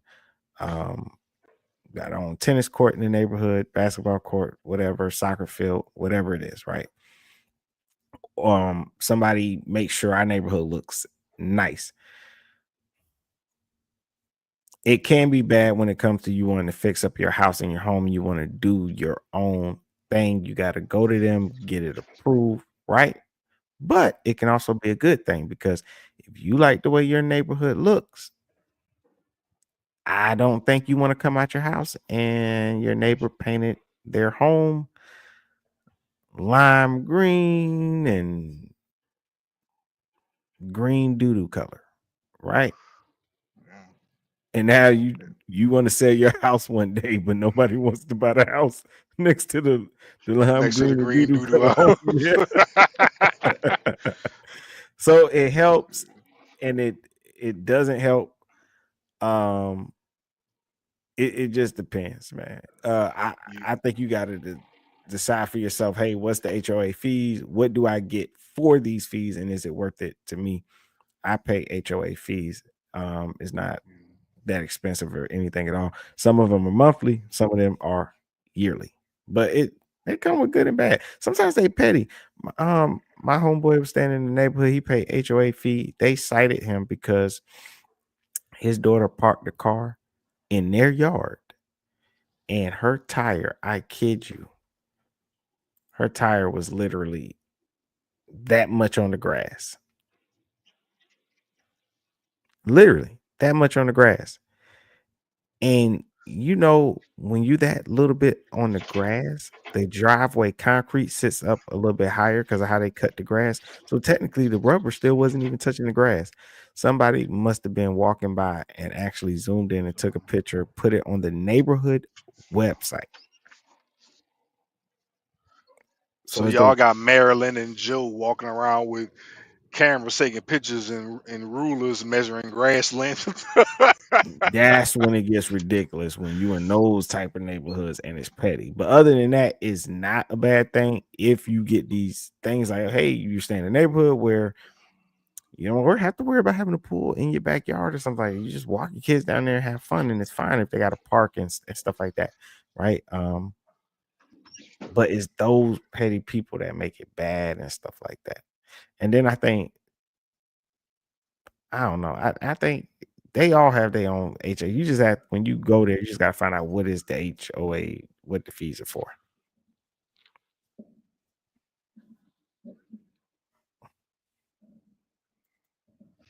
I think if there's something I can avoid, I'll avoid it. But I get your point though. It would make sense to it would make sense to have things like that taken care of in the neighborhood. But then again, in that same breath, I would say, I mean, that's kind of based on the people too. Like, take care of your neighborhood, take care of your stuff. Yeah. And Happy Beater says an HOA is to regulate what people can and cannot do to their property. For instance, building a fence that's too high or painting in pink. All these things bring down property value. I think, and that really honestly is the main focus. Property value. Yeah. So it's good or bad. Sometimes you're going to appreciate having it. You got a neighbor doing something crazy. Here's another, leaving a car out there that's broke, and then the oil stains the concrete. It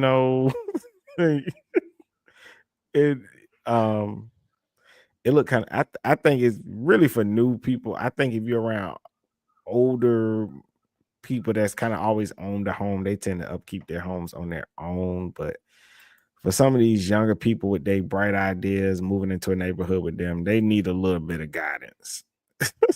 Yeah, definitely.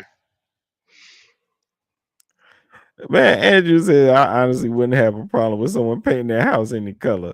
Like, it has no impact on my life. We don't have that here in Northern Ireland. It just feels so petty. Y'all don't worry about. But Andrew, I think it just depends on the society, because where you live, people might not care about that when it comes to selling a home or buying a home. But over here, people over here, people are very anal about that here. Yeah. They very anal, man. You trying to sell your home, somebody got a little ugly house across the street. They're gonna be like, man, I don't want to live across from that street. From that house. Also, Andrew, I wonder, do it depend on where you from? Are the houses kind of closer together? Because I think that depends too. Those houses where it's HOA fees, they're kind of close together, so you can kind of like see your neighbor, right? But if you stay in a neighborhood where everybody got like a lot of land in between them, you can't see your neighbor. And so it doesn't matter what your neighbor does to your house. And when you're ready to sell your house, the person buying it doesn't care, because they can't really see the neighbor over there anyway. So it just depends on the neighborhood. But in some of these places, they got them houses so close together, it's really going to bother you what they do. Like in some neighborhoods, they don't even allow you to have a fence. So if somebody has their dog in the backyard pooping everywhere, digging up the grass and stuff, it's like it's an eyesore. And people work too hard to come home and look at your house that you painted some ugly color. Not to mention if your dog, uses it all over your lawn, and you got them little yellow patches all around. Oh, you guys to go. Yep. Let's see. Oh, Tyrell Matthews says they're trying to it's not enough of them in the alphabet community, so they have to brainwash and recruit the kids, people into being in that lifestyle. That's why they're also trying to lower the age of consent.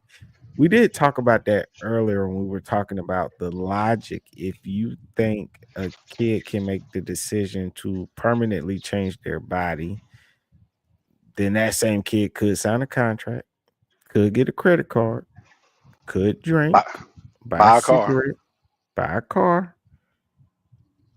Now, where does that logic take you? It eventually you arrive at age of consent.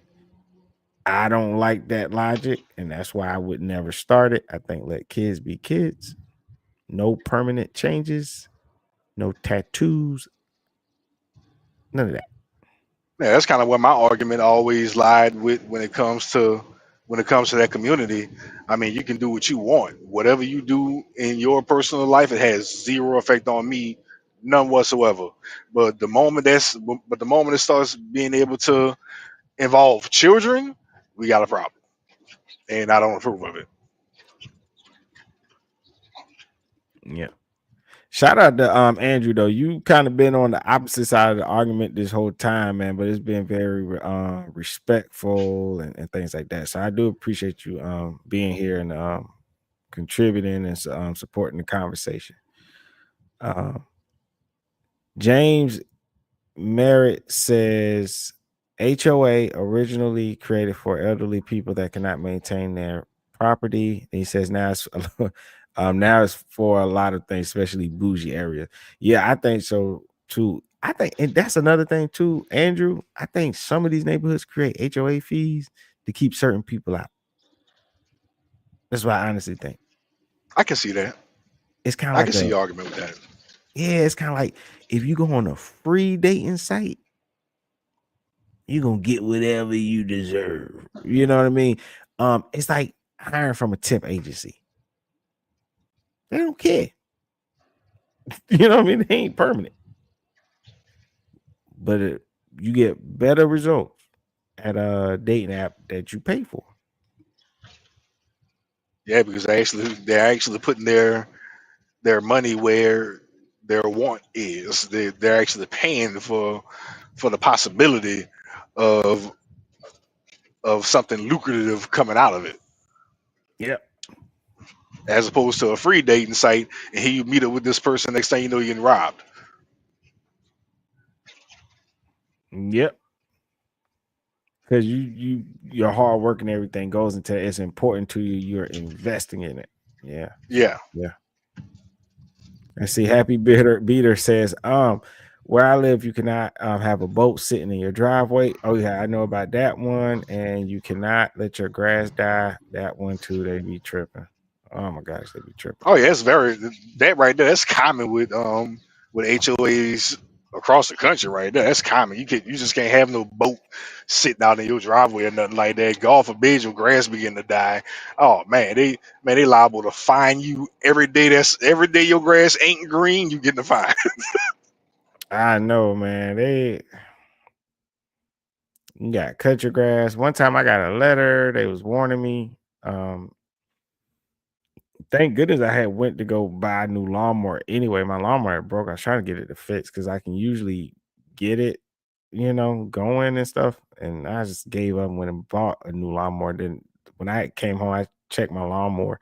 I checked my mailbox and I seen they had, man, I was like, damn, they on me. They already sent me a letter about, oh, you're gonna have to cut your grass. And they so lazy they couldn't even personally attack me. They gave me a in general, because I know it was for everybody. Got this similar letters. Yeah, all y'all who not cutting y'all grass, we about to start riding around. So it's like, come on, address me personally. This is my letter, my mailbox. They did but it was good. I know I wasn't the only one, but you know what I mean. It wasn't a personalized letter. It was like to everybody, like a threat. And we about to start riding around. And now They was playing your ass like they were like you was anonymous or something. Oh, we didn't mention to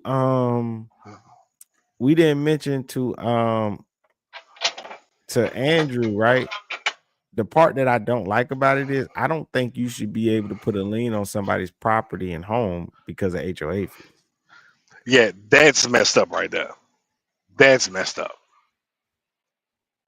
Yeah, I don't agree with that at all. Yeah. You mean to tell me you could put a lien on my damn house because I ain't cut my grass in 2 weeks? Like what? Yeah, I think that's ridiculous. I think that's too much power. Happy Beater says though, honestly, his my entire neighborhood is breaking the rules. It looked tacky. Oh man, yeah. I don't think they should have the power to put that on you.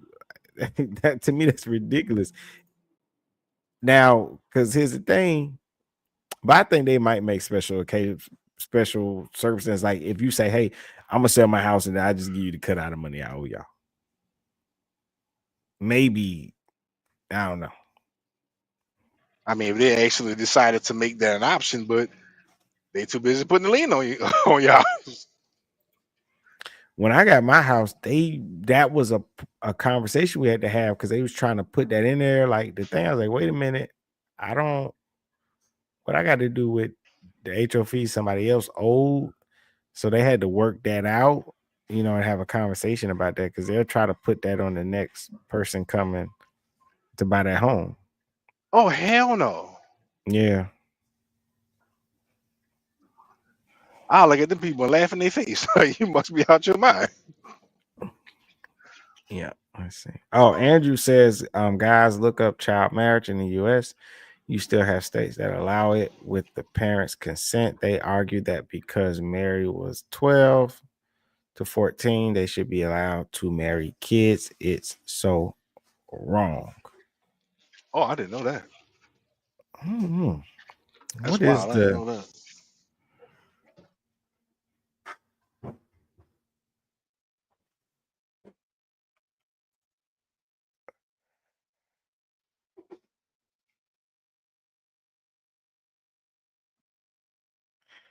Sean said the bill due every 4 weeks. Andrew, which state?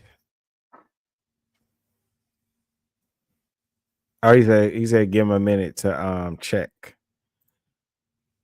Let me play the rest of the argument. Knowledge from Wikipedia. Find whatever knowledge source is appropriate for you. Yeah.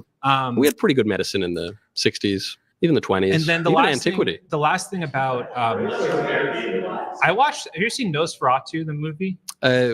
Part of it many years bled ago. people to fix things. I don't think medicine's always been great. Yeah, but I think we're doing terrible things like that now, like castrating little kids. You're referring to castrating little kids. Are you saying? Are you referring to a surgical procedure? Or are you referring to puberty blockers? To puberty blockers, which often lead to permanent sterility. Okay. And I'm talking. They do. Well, and even the New York Times admitted it. So not that I like to cite them, but that's true. And then also just later on, if kids go on to follow through with the transgender procedures, they will be sterilized with certainty. The kid, could you explain what that means? What age are they, and how are they following through? Well, the puberty blockers obviously begin before puberty, and that alone can lead to sterility, and it can lead to all sorts of other health problems. But later on, in the teenage years, one could take cross-sex hormones, which have all sorts of terrible health problems associated with them, which also can cause sterility. Okay, that's also factually true. And then furthermore, if a person at 17, 18, 19, or even later decides to go through with the surgical procedures, say a hysterectomy or any other kind of genital procedure, that by definition would cause sterility. So going through that, so I actually, in preparation for this video, cold called a bunch of doctors. I just emailed them and I Zoomed with them, and I also looked at scientific literature directly. I'm not involved in medical science, but I'm involved in science. I presented at scientific conferences. I have a paper in peer review right now. I've looked directly at this evidence, and I have not seen this evidence you're bringing up that puberty blockers cause sterility. What I have seen, what doctors have told me, according to the guidelines from all these major medical associations, according to the best practices from these different children's hospitals, is that when you're put on puberty blockers have already been used for decades for precocious puberty, which is another condition. There's a lot of evidence on whether or not it causes harms. In general, when you stop puberty blockers. Let's see. San Fact Check says, according to both the NIH and Mayo Clinic, puberty resumes when puberty blockers are discontinued. However, issues with fertility, body mass, and bone density can remain. The puberty resumes, and that was the claim, but that's been disproven. So that's the and thing. if you get your information, I'm not doubting that you've called doctors, but if you primarily get your information from Wikipedia and GLAAD, you're going to get bad information. I don't. I get my information from PubMed and doctors. I was just citing places that you had previously mentioned. Okay, the World Professional Organization of Transgender Health, which has been thrown absolutely out the window for its methodological errors and lies. WPATH. I would not cite WPATH. Can you help me understand understand the conspiracy then, because every major medical association, this is not the American. But you can cite like WPATH. It's just an activist group. Okay. And it's been disproven. I mentioned this earlier. You can go just look up GLAAD, major medical associations. Right. Yeah. The gay and lesbian lobby sure is going to advocate for transgenderism. They just have links to all of these medical associations. It's not like you don't have to take the word for it. It's literally a page that has links to like 30 plus statements. They're hosted on the websites of these medical associations. Right. That back up the pro-trans view. Right. Right. So it's not the American Transgender Association. It's the American Medical Association. We rely on these groups of people for advice on how to treat cancer, how to treat depression, anxiety. There are also industry lobbying groups with a lot of political influence, and there are political alternatives to some of these groups too. You could every right. medicine, I'm just explaining that these are political organizations. For any medication, there is a profit incentive for a pharmaceutical company to lobby a medical association. Yeah. Like you mean like very expensive cross-sex hormones that people will be hooked on for the rest of their lives from childhood? Well, I was picking up medicine. I was picking up anti-seizure medicine for my brother-in-law last night, and his insurance didn't go through. And they said for a 20-day supply, it's $4,000. Yeah. There's a lot. It's a problem. I think so. Do you agree that medicine should be cheaper? Yeah, I'd like for medicine to be cheaper, but I think you're actually wait. We can agree on that. He says medicine should be cheaper. Sure, Okay, but I guess I think you're making my point, which is that there are really perverse medical incentives for groups. Even we saw this at one of the children's transgender clinics that was closed in the United States that was acknowledging on camera that when you put a kid down these procedures, you are making a lot of money for the hospital and for the pharmaceutical industry because you're hooking them on very, very expensive drugs for the rest of their lives. And that's the kind of perverse incentive that you're talking about. So but isn't that true for any medicine? But some more than others. So this is what I'm trying to understand. So are you just saying that we shouldn't trust medical associations? Why is it I'm saying thing? Because these incentives you're outlining apply to all medical In this case, I'm trusting the American Journal of Psychiatry. I'm trusting now the health services of the United Kingdom and Sweden and Finland. I'm trusting all sorts. I'm trusting the New York Times, for goodness sakes, in its review of 100 studies. When we spoke earlier, you didn't even know what the CAST review found. I certainly did. I absolutely did. You told me. I said that it banned the puberty blockers for kids, and you said, well, it restricted them, which are practically synonymous. No, you didn't. My sense was you weren't very familiar with this, but a lot of people keep talking about my sense. I don't know. Like I come here, I refer to these medical papers, and then everyone says, no, but I just sense that you want to like kill people or whatever. I'm sorry you feel that way. I'm sorry we've triggered you. Yeah, no. My facts unfortunately don't care about your feelings. What facts are you bringing up? Your facts is that you sense that I don't know. I've cited you probably 24 academic papers. Do you know how many biomedical papers are published per year? On this subject? How many? Generally. How many on this subject? Generally. On this subject? How many on this subject? You don't know either. A lot more than 12. You don't know either. Well, here's the thing. Like, do you think that all of these major medical associations... Do you think that all of the reports that I've cited are just false? Do you think the New York Times is just lying when it says the puberty blockers can't be reversed? Well, I don't care about the New York Times. Do you care about... I like your cooking recipes. Why do you keep bringing up the New York Times? You're making me hungry. Okay, my point here is when you do like a meta-analysis or a systematic review, or you get a panel of experts. You don't have access to secret special information that they don't have access to. So why are they all these again? But they're not dozens all. of They're major not all. medical associations. But you're misrepresenting this because you're ignoring the largest data sets on transgender health. You're ignoring the largest scientific and popular publications, and you're saying, yeah, well, WPATH, which is a pro-trans advocacy group, thinks that trans in the kids is great, and I'm sure they do, and I'm sure there are other medical associations that have been promoting that too, although fewer and fewer as time goes on, because the longer term effects of the transgender procedures on kids are coming to pass, and you're seeing more cases of regret, and you're seeing that the suicide rates don't decline and the depression rates don't Saying fact check, an article published by NIH cited nearly 24 studies that indicate a reduction in suicidality following gender affirming treatment. The article also said current literature on the subject lacks methodological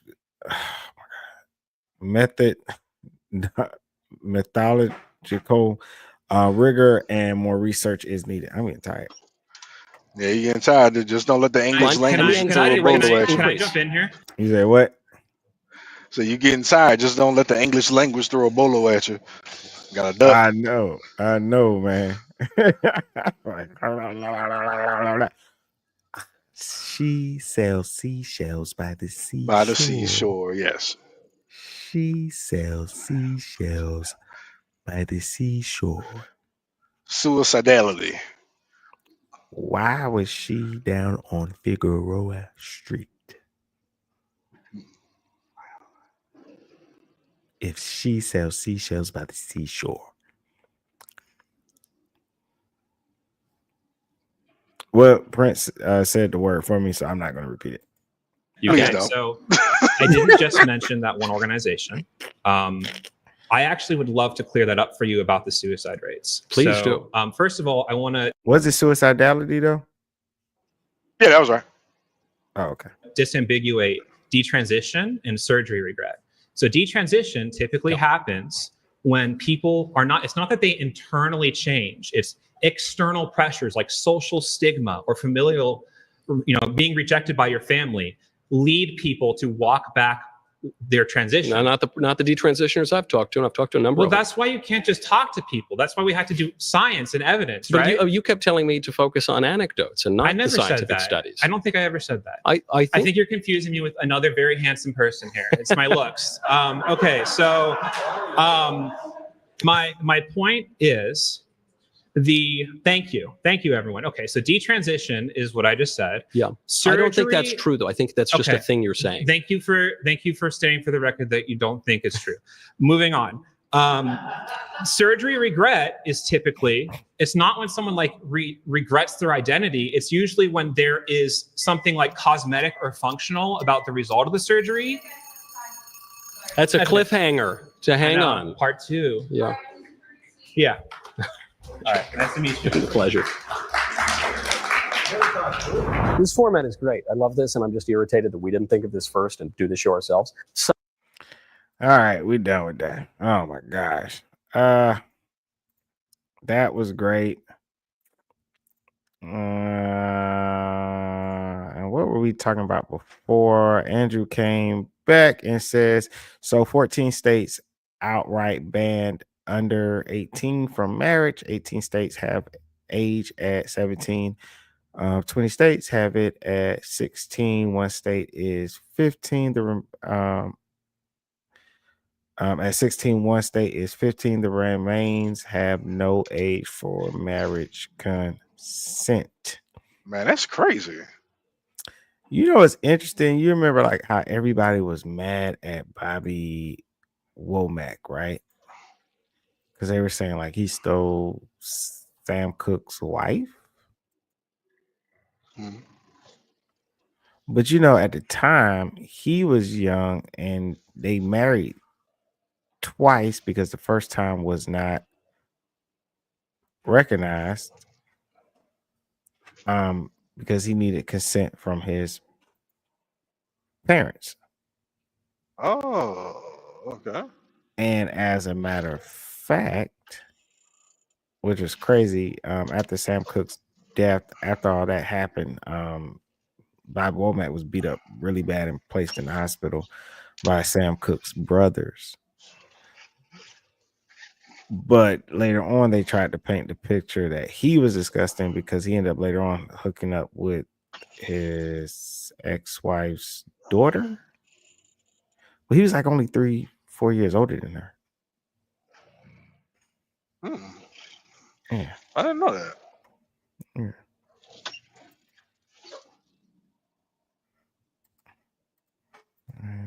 Here we go.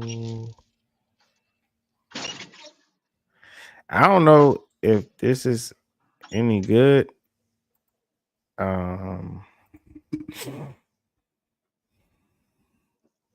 Let's go over this real quick. Then I'm gonna get me something to eat. I had fun with everybody, man, today, man. Shout out to all y'all and stuff, man. I had fun talking with y'all. I really did. I had a blast, man.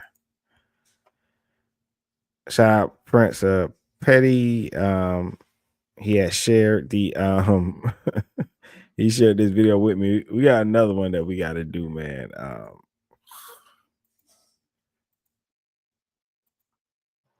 What was the other one? The other one was like the male feminists against like the masculine, I guess. I don't know. Oh, okay. I gotta go back through that YouTube channel and find some more. They got another. Just those two stood out. They got the other one with the other. What's the dude that Oh man, what is his?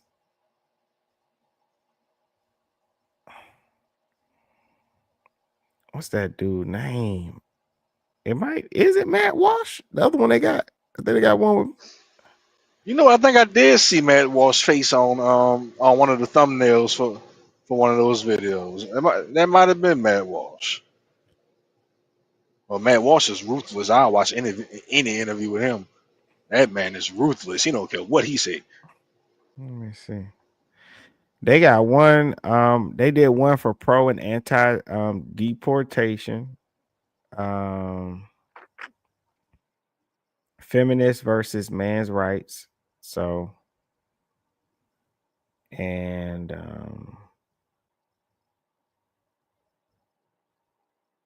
I think that's what I sent you. The feminist versus men's rights. I think that's what I sent you. yeah, that was the one. And what was the name?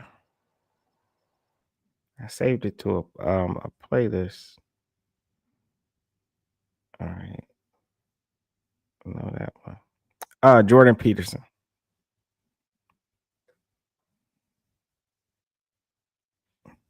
You heard me? Jordan Peterson was the other one that I seen on there. Okay, yeah, Jordan Peterson, another one. He'll just verbally eviscerate you one way or another. Like he don't care what he say. He another one. Jordan Peterson.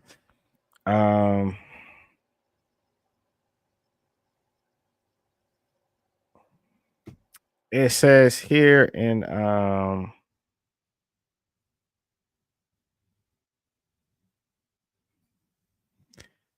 let's see.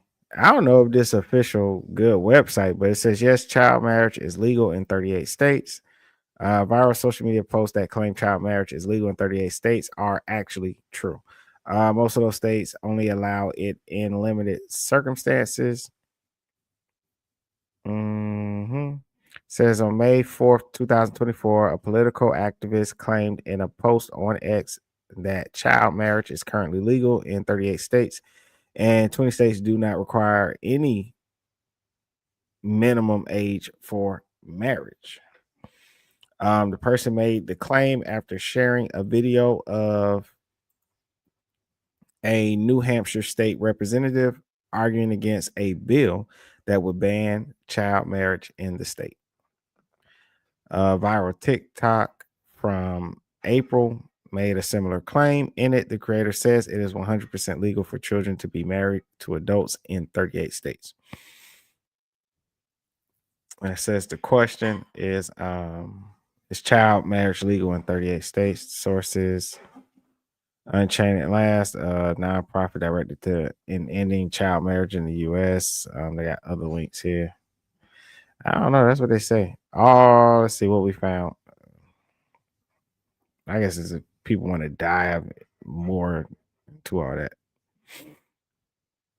The General Court of New Hampshire. Okay. What we found: all 50 states have laws that say a person must be at least 18 to consent to marry. However, 38 states have legal exceptions that still allow children to marry in certain circumstances. The minimum age for marriage is set by each individual state, not the federal government.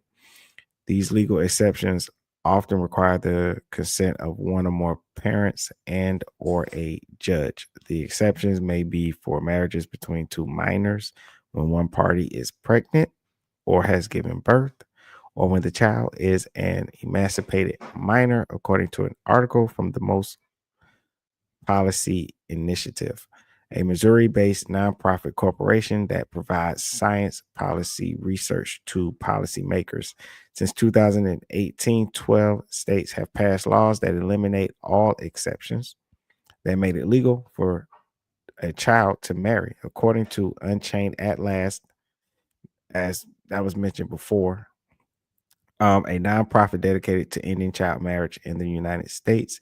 Those states in the year they completely banned child marriage are Delaware in 2018, New Jersey in 2018, Pennsylvania in 2020, Minnesota in 2020, Rhode Island in 2021, New York in 2021, Massachusetts in 2022, Vermont in 2023, Connecticut in 2023, Michigan in 2023, Washington in 2024, Virginia in 2024.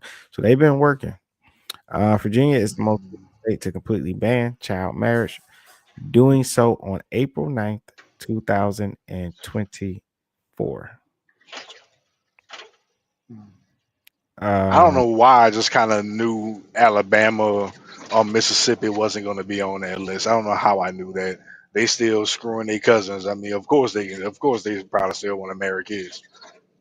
Oh, yeah, I was not even looking for their name. I would have been surprised. Yeah, I would have been surprised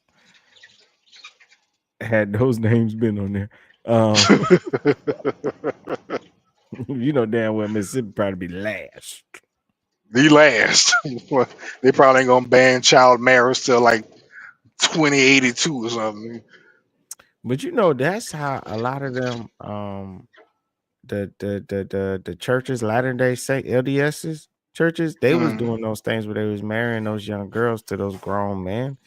And yeah, you had a couple of them churches get busted and shut down. One of these Saturdays we gotta do one of those, you know, beware the messengers, you know, true crime things. Yeah. Yeah. It says the New Hampshire General Court passed a bill that would prohibit child marriage without exceptions on May 2nd, 2024. If the bill is signed by Republican Governor Chris Sununu, New Hampshire. Is that how his name pronounced for real? I mean, that's what I see. Sununu. Sununu. That's interesting. Chris Sununu of New Hampshire. That's what I'm reading. Will become the 13th state to completely eliminate child marriage. So when this was written, we would have to go to a future article to see if that went through. Laws regarding child marriage are rapidly changing nationwide. For example, the Viral X post claimed that 20 states do not require any minimum age for marriage. The figure comes from Equality Now, a nonprofit women's rights organization, which said it was accurate as of July 12, 2023. That figure has since dropped dramatically. Unchained at Last says there are now just 4 states that have no minimum age for marriage. Look which one is on there. The California one doesn't surprise me either, because remember we were talking about that story where the guy was fighting with his wife because she was trying to get that surgery done in California. Right. And so I mean, people say people not out here doing work, but clearly people are out here doing the work. They're changing things and they're making a difference. So those 4 states that are left are California, Mississippi, New Mexico, and Oklahoma. And then here it says there are currently 10 states that have exceptions allowing 17-year-olds to marry. Unchained at Last says 22 states and Washington, D.C. allow marriage to people as young as 16 in certain cases. There are 2 states, Kansas and Hawaii, that allow someone as young as 15 to marry under certain circumstances. Aside from New Hampshire, Unchained at Last says there is pending legislation in 4 states that would completely ban marriage under the age of 18. Of course, those are the California, Illinois, Missouri, and South Carolina. Okay.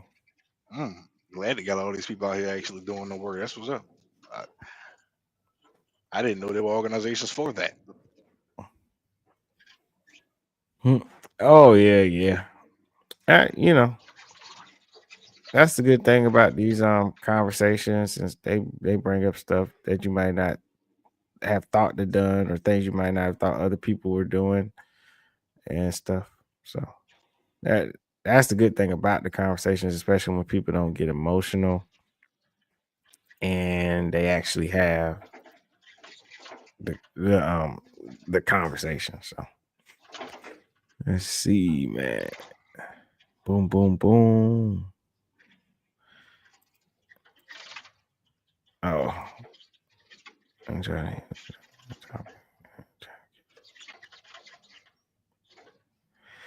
Oh man, thank y'all, man. I appreciate you all. I see Sean still said enjoying the evening. Nice joining topic and channel. Keep showing people what they can't see. Amen. Yeah. I'm trying my best, trying my best. Andrew said do the Jordan Peterson one. I think, yeah. We'll see what order we're gonna go in. No problem, man. I appreciate everybody coming through.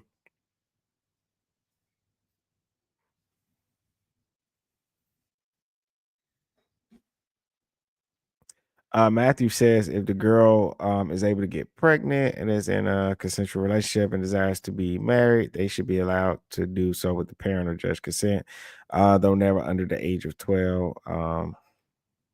Yeah, I don't know if 17. Of course, I think that's kind of like I would never imagine people were doing it with 14-year-olds. I kind of just always thought, oh, okay, like 17, because you're almost like an adult.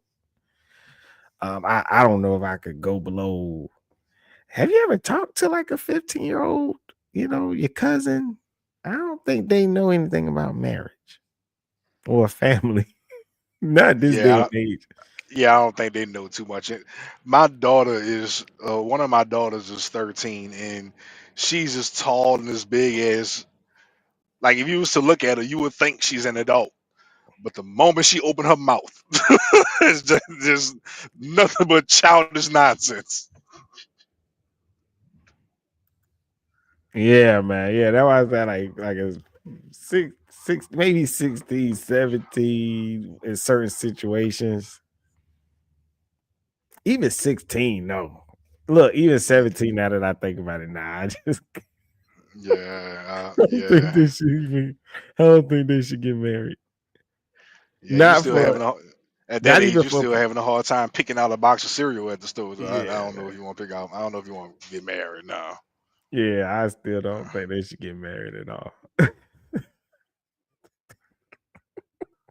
I don't think they know anything, man. I don't think they know anything. Oh man. Hey, look, I'm smelling food right now. And so I'm about to go eat and enjoy a meal, man. I appreciate everybody coming through, man. I don't even know. Usually let's see, we got James. We got James, Mary, Matthew, Andrew, of course, Sean Stones, Happy Beta, Apollo. Man, I said Sean Stone, Apollo. This from the conversation. Who else was here? Oh man, shout out Tyrell. Tyrell came through. Andrew came through. Let's see. Oh yeah, Joshua, Teresina. Who else was here a little earlier?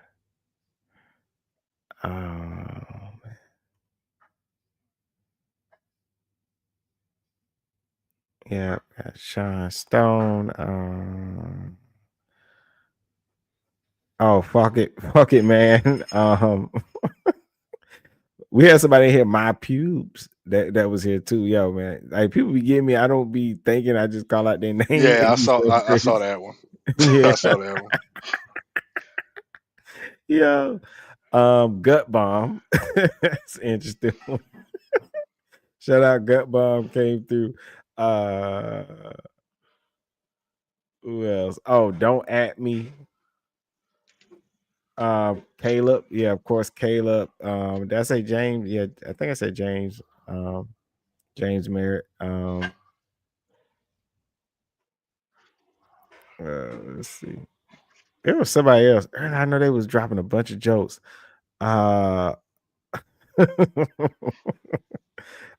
Destiny was in here. I remember Destiny from before. Motherfucker Jones. Motherfucker Jones was in here.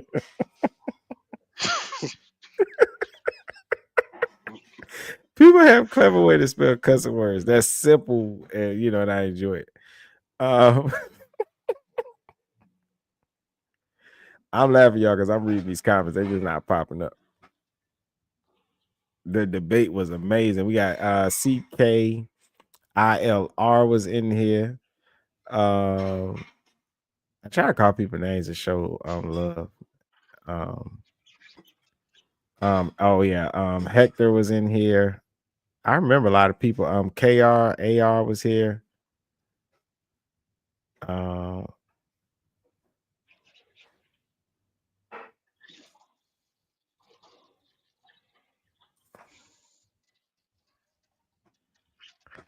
Oh, some of them not gonna show up after the thing glitch. That's why I can't get to them.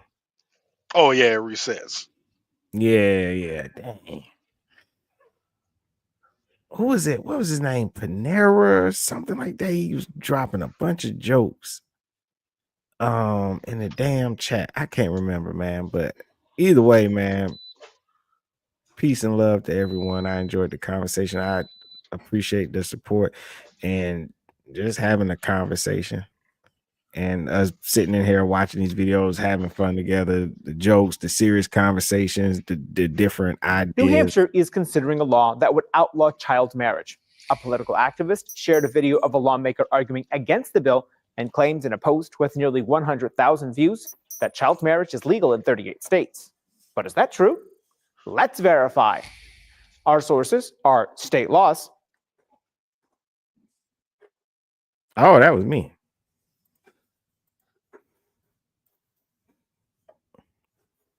Yeah, that You was heard that? random video interruption. Yep. Yeah.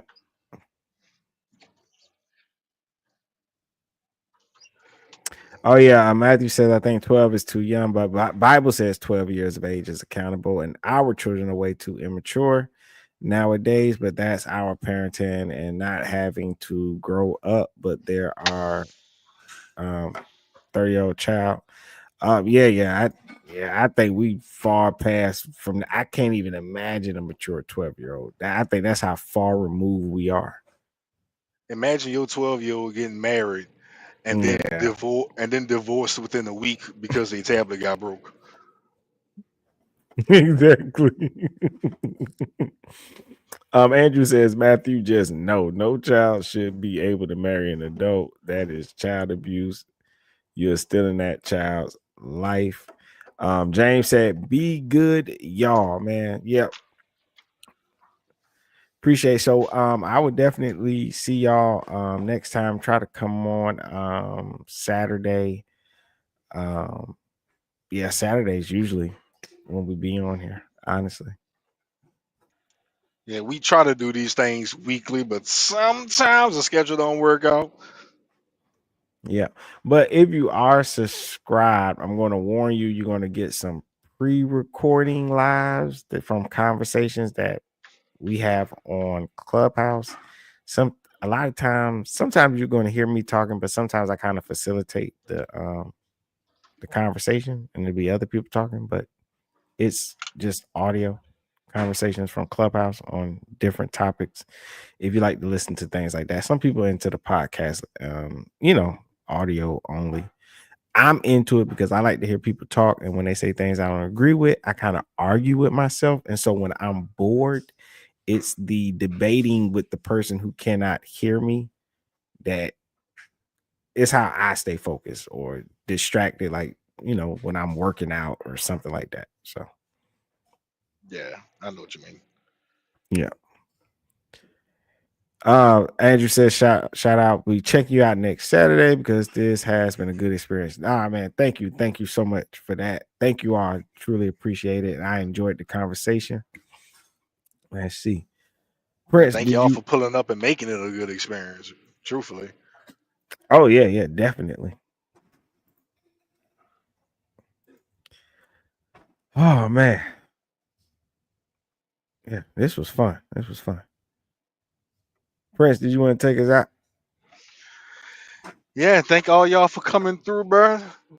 I'm the Prince of Petty. That's my man Shamelli, aka Diabolical. And please come back and see us next Saturday. Hopefully we'll get some very, very sarcastic and mean comments from Jordan Peterson and so forth. Well, thank y'all for coming through, bro. Hit that thumbs up. It's free. Subscribe. It's free. And holla at your boy. All right, peace. Risky behavior.